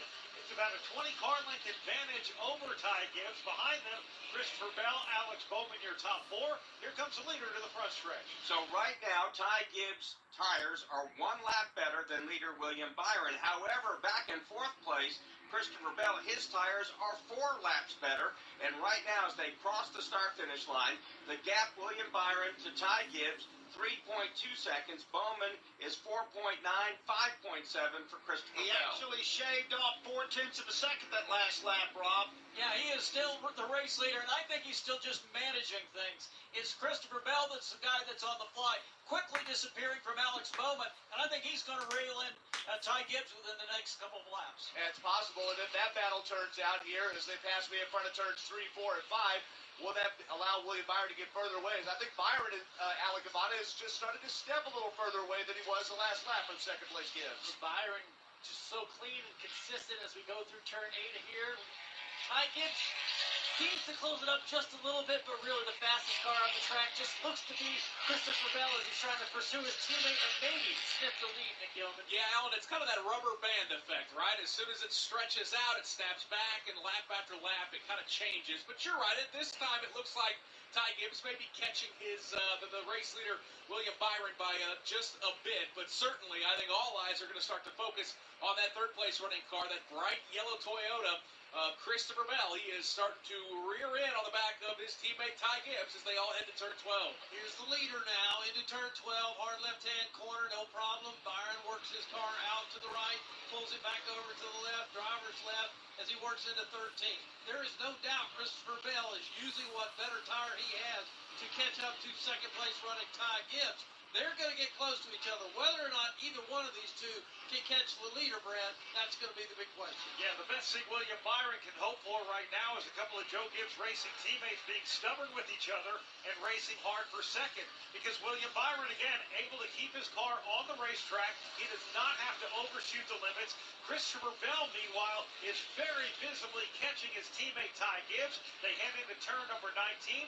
They'll go up the hill and hit the front straightaway. Race leader William Byron out of turn 20 down the front stretch. You got to wait a while before you can see Ty Gibbs. About 6 car lengths behind Ty Gibbs. That's where we spot Christopher Bell. Can he track him down and take away second place here as we are running out of laps with 5 to go? Kyle Larson yesterday got the late caution that he needed to use those fresh tires to advantage. I think Christopher Bell, even if he gets around Ty Gibbs, he's going to need a caution if he's going to catch the race leader Byron, who continues to stretch it just a bit. He does. As Byron passes into turn 3 now, they're just exiting turn 2 are Gibbs and Bell in second and third. Of course, Gibbs hungry for that first ever Cup win. Christopher Bell has a couple of road course wins to his name and would love to get 4 here for his second of the season, as Ty Gibbs is still 2 car lengths ahead of that second spot over Bell in third. William Byron entering turn 8 while Ty Gibbs is just coming out of turn 7 with Christopher Bell now closer than ever, trying to get something.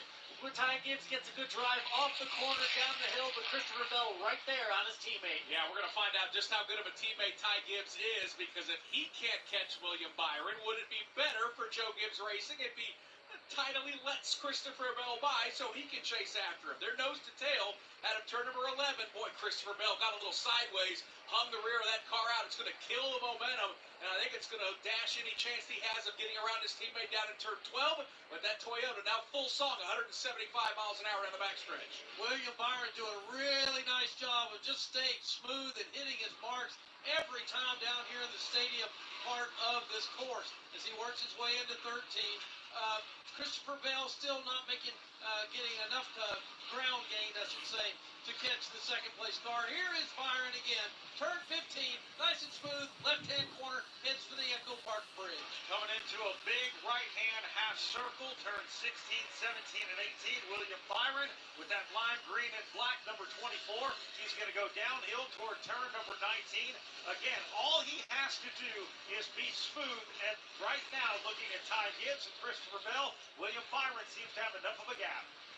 Again, we're about to complete lap 64. 4 laps to go. Need to remind you, the average lap of a final caution the last 2 years here at Cota is lap 66.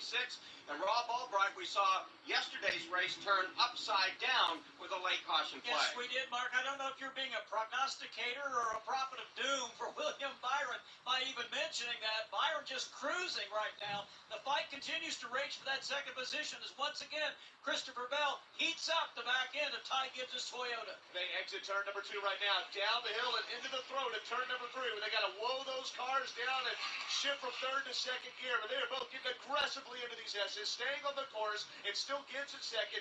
Bell's gold Toyota at third there as they cross under the Toyota bridge and out of turn 6. And here they come down once again, making the left turn. Christopher, oh, there's a spin right in front of the leader. Noah Gregson is spun out right in front of William Byron. Byron able to get through just fine. Noah Gregson gets out of the way. Slows William Byron up just a little bit, but some excitement as these laps go down.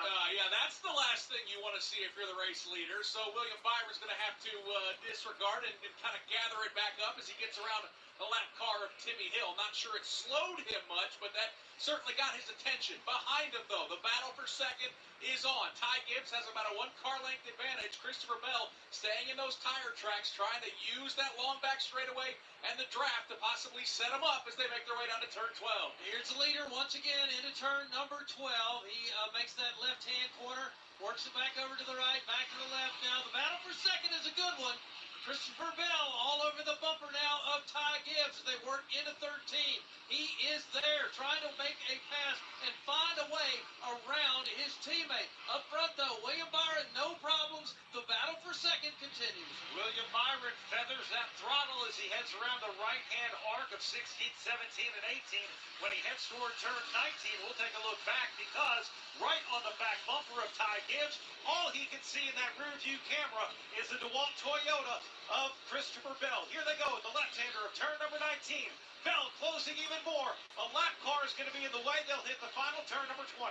3 laps to go, a 2.5-second lead for race leader William Byron. He's been the dominant player today. But second place, that's yet to be decided.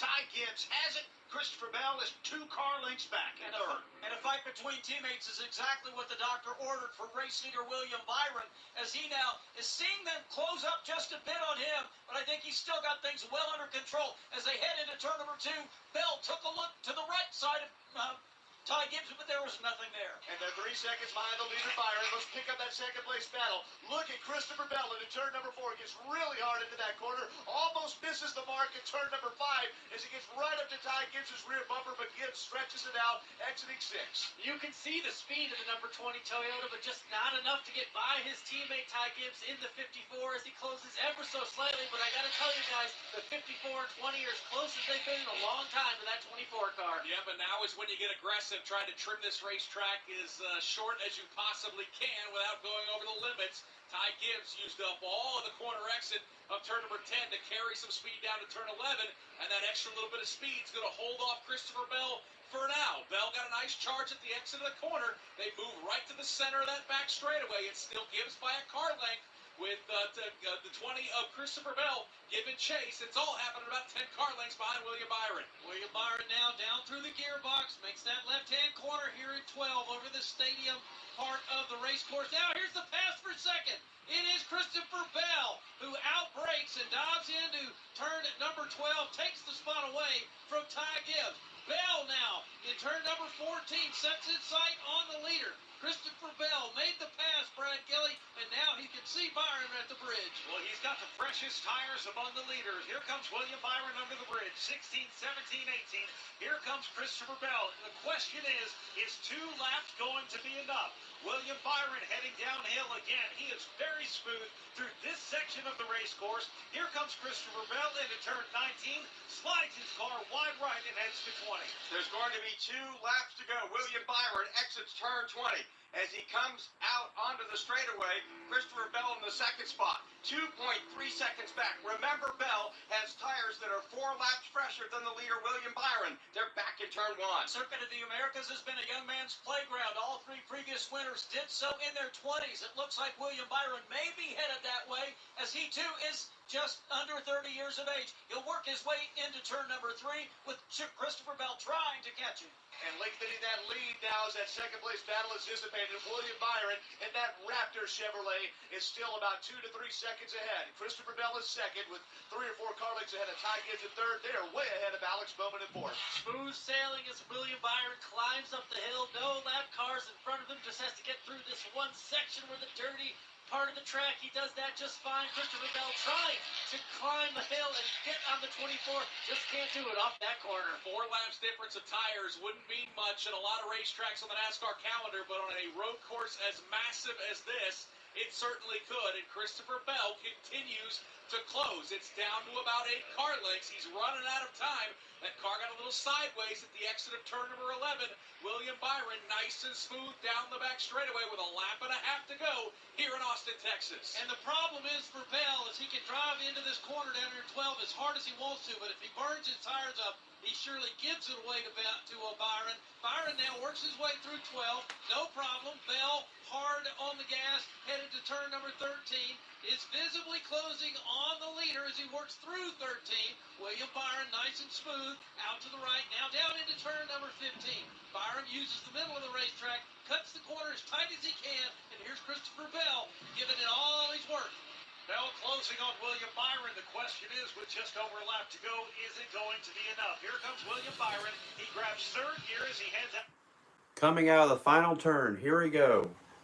1 lap to go here at Cota. Oh gosh, here we go. 1 lap to go.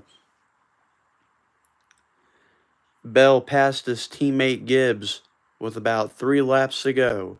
But now we're on the final lap, going through the first turn. Byron still in the lead. Man, if only Bell was just a little bit closer, dude. I swear he would have this in the bag, man. Bell is full sending it though right now, dude. Look at him. Holy crap. Going through the S's. Byron still in the lead. Bell trying his hardest to catch up to him here. Going through more sketchy corners. Byron still in the lead. Bell, though, is getting a little bit closer. He's trying his hardest here. Bell just getting closer and closer, but Byron is still in the lead, trying to run away.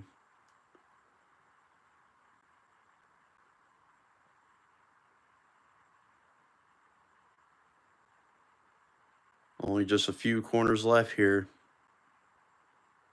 Byron still in the lead. Bell kind of braked that corner a little too hard there, but he's trying. Man, this is getting kind of close. Byron still in the lead. Bell trying his hardest here to catch up. Again, only a few corners left here. Byron still in the lead.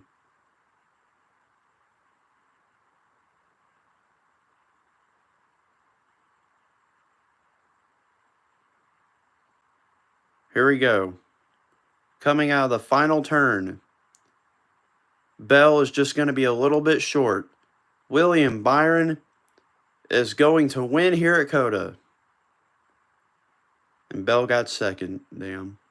That was close. Well, this race was boring as hell. I'm going to get off here. Thank you, guys. Yeah. Boring. Bye.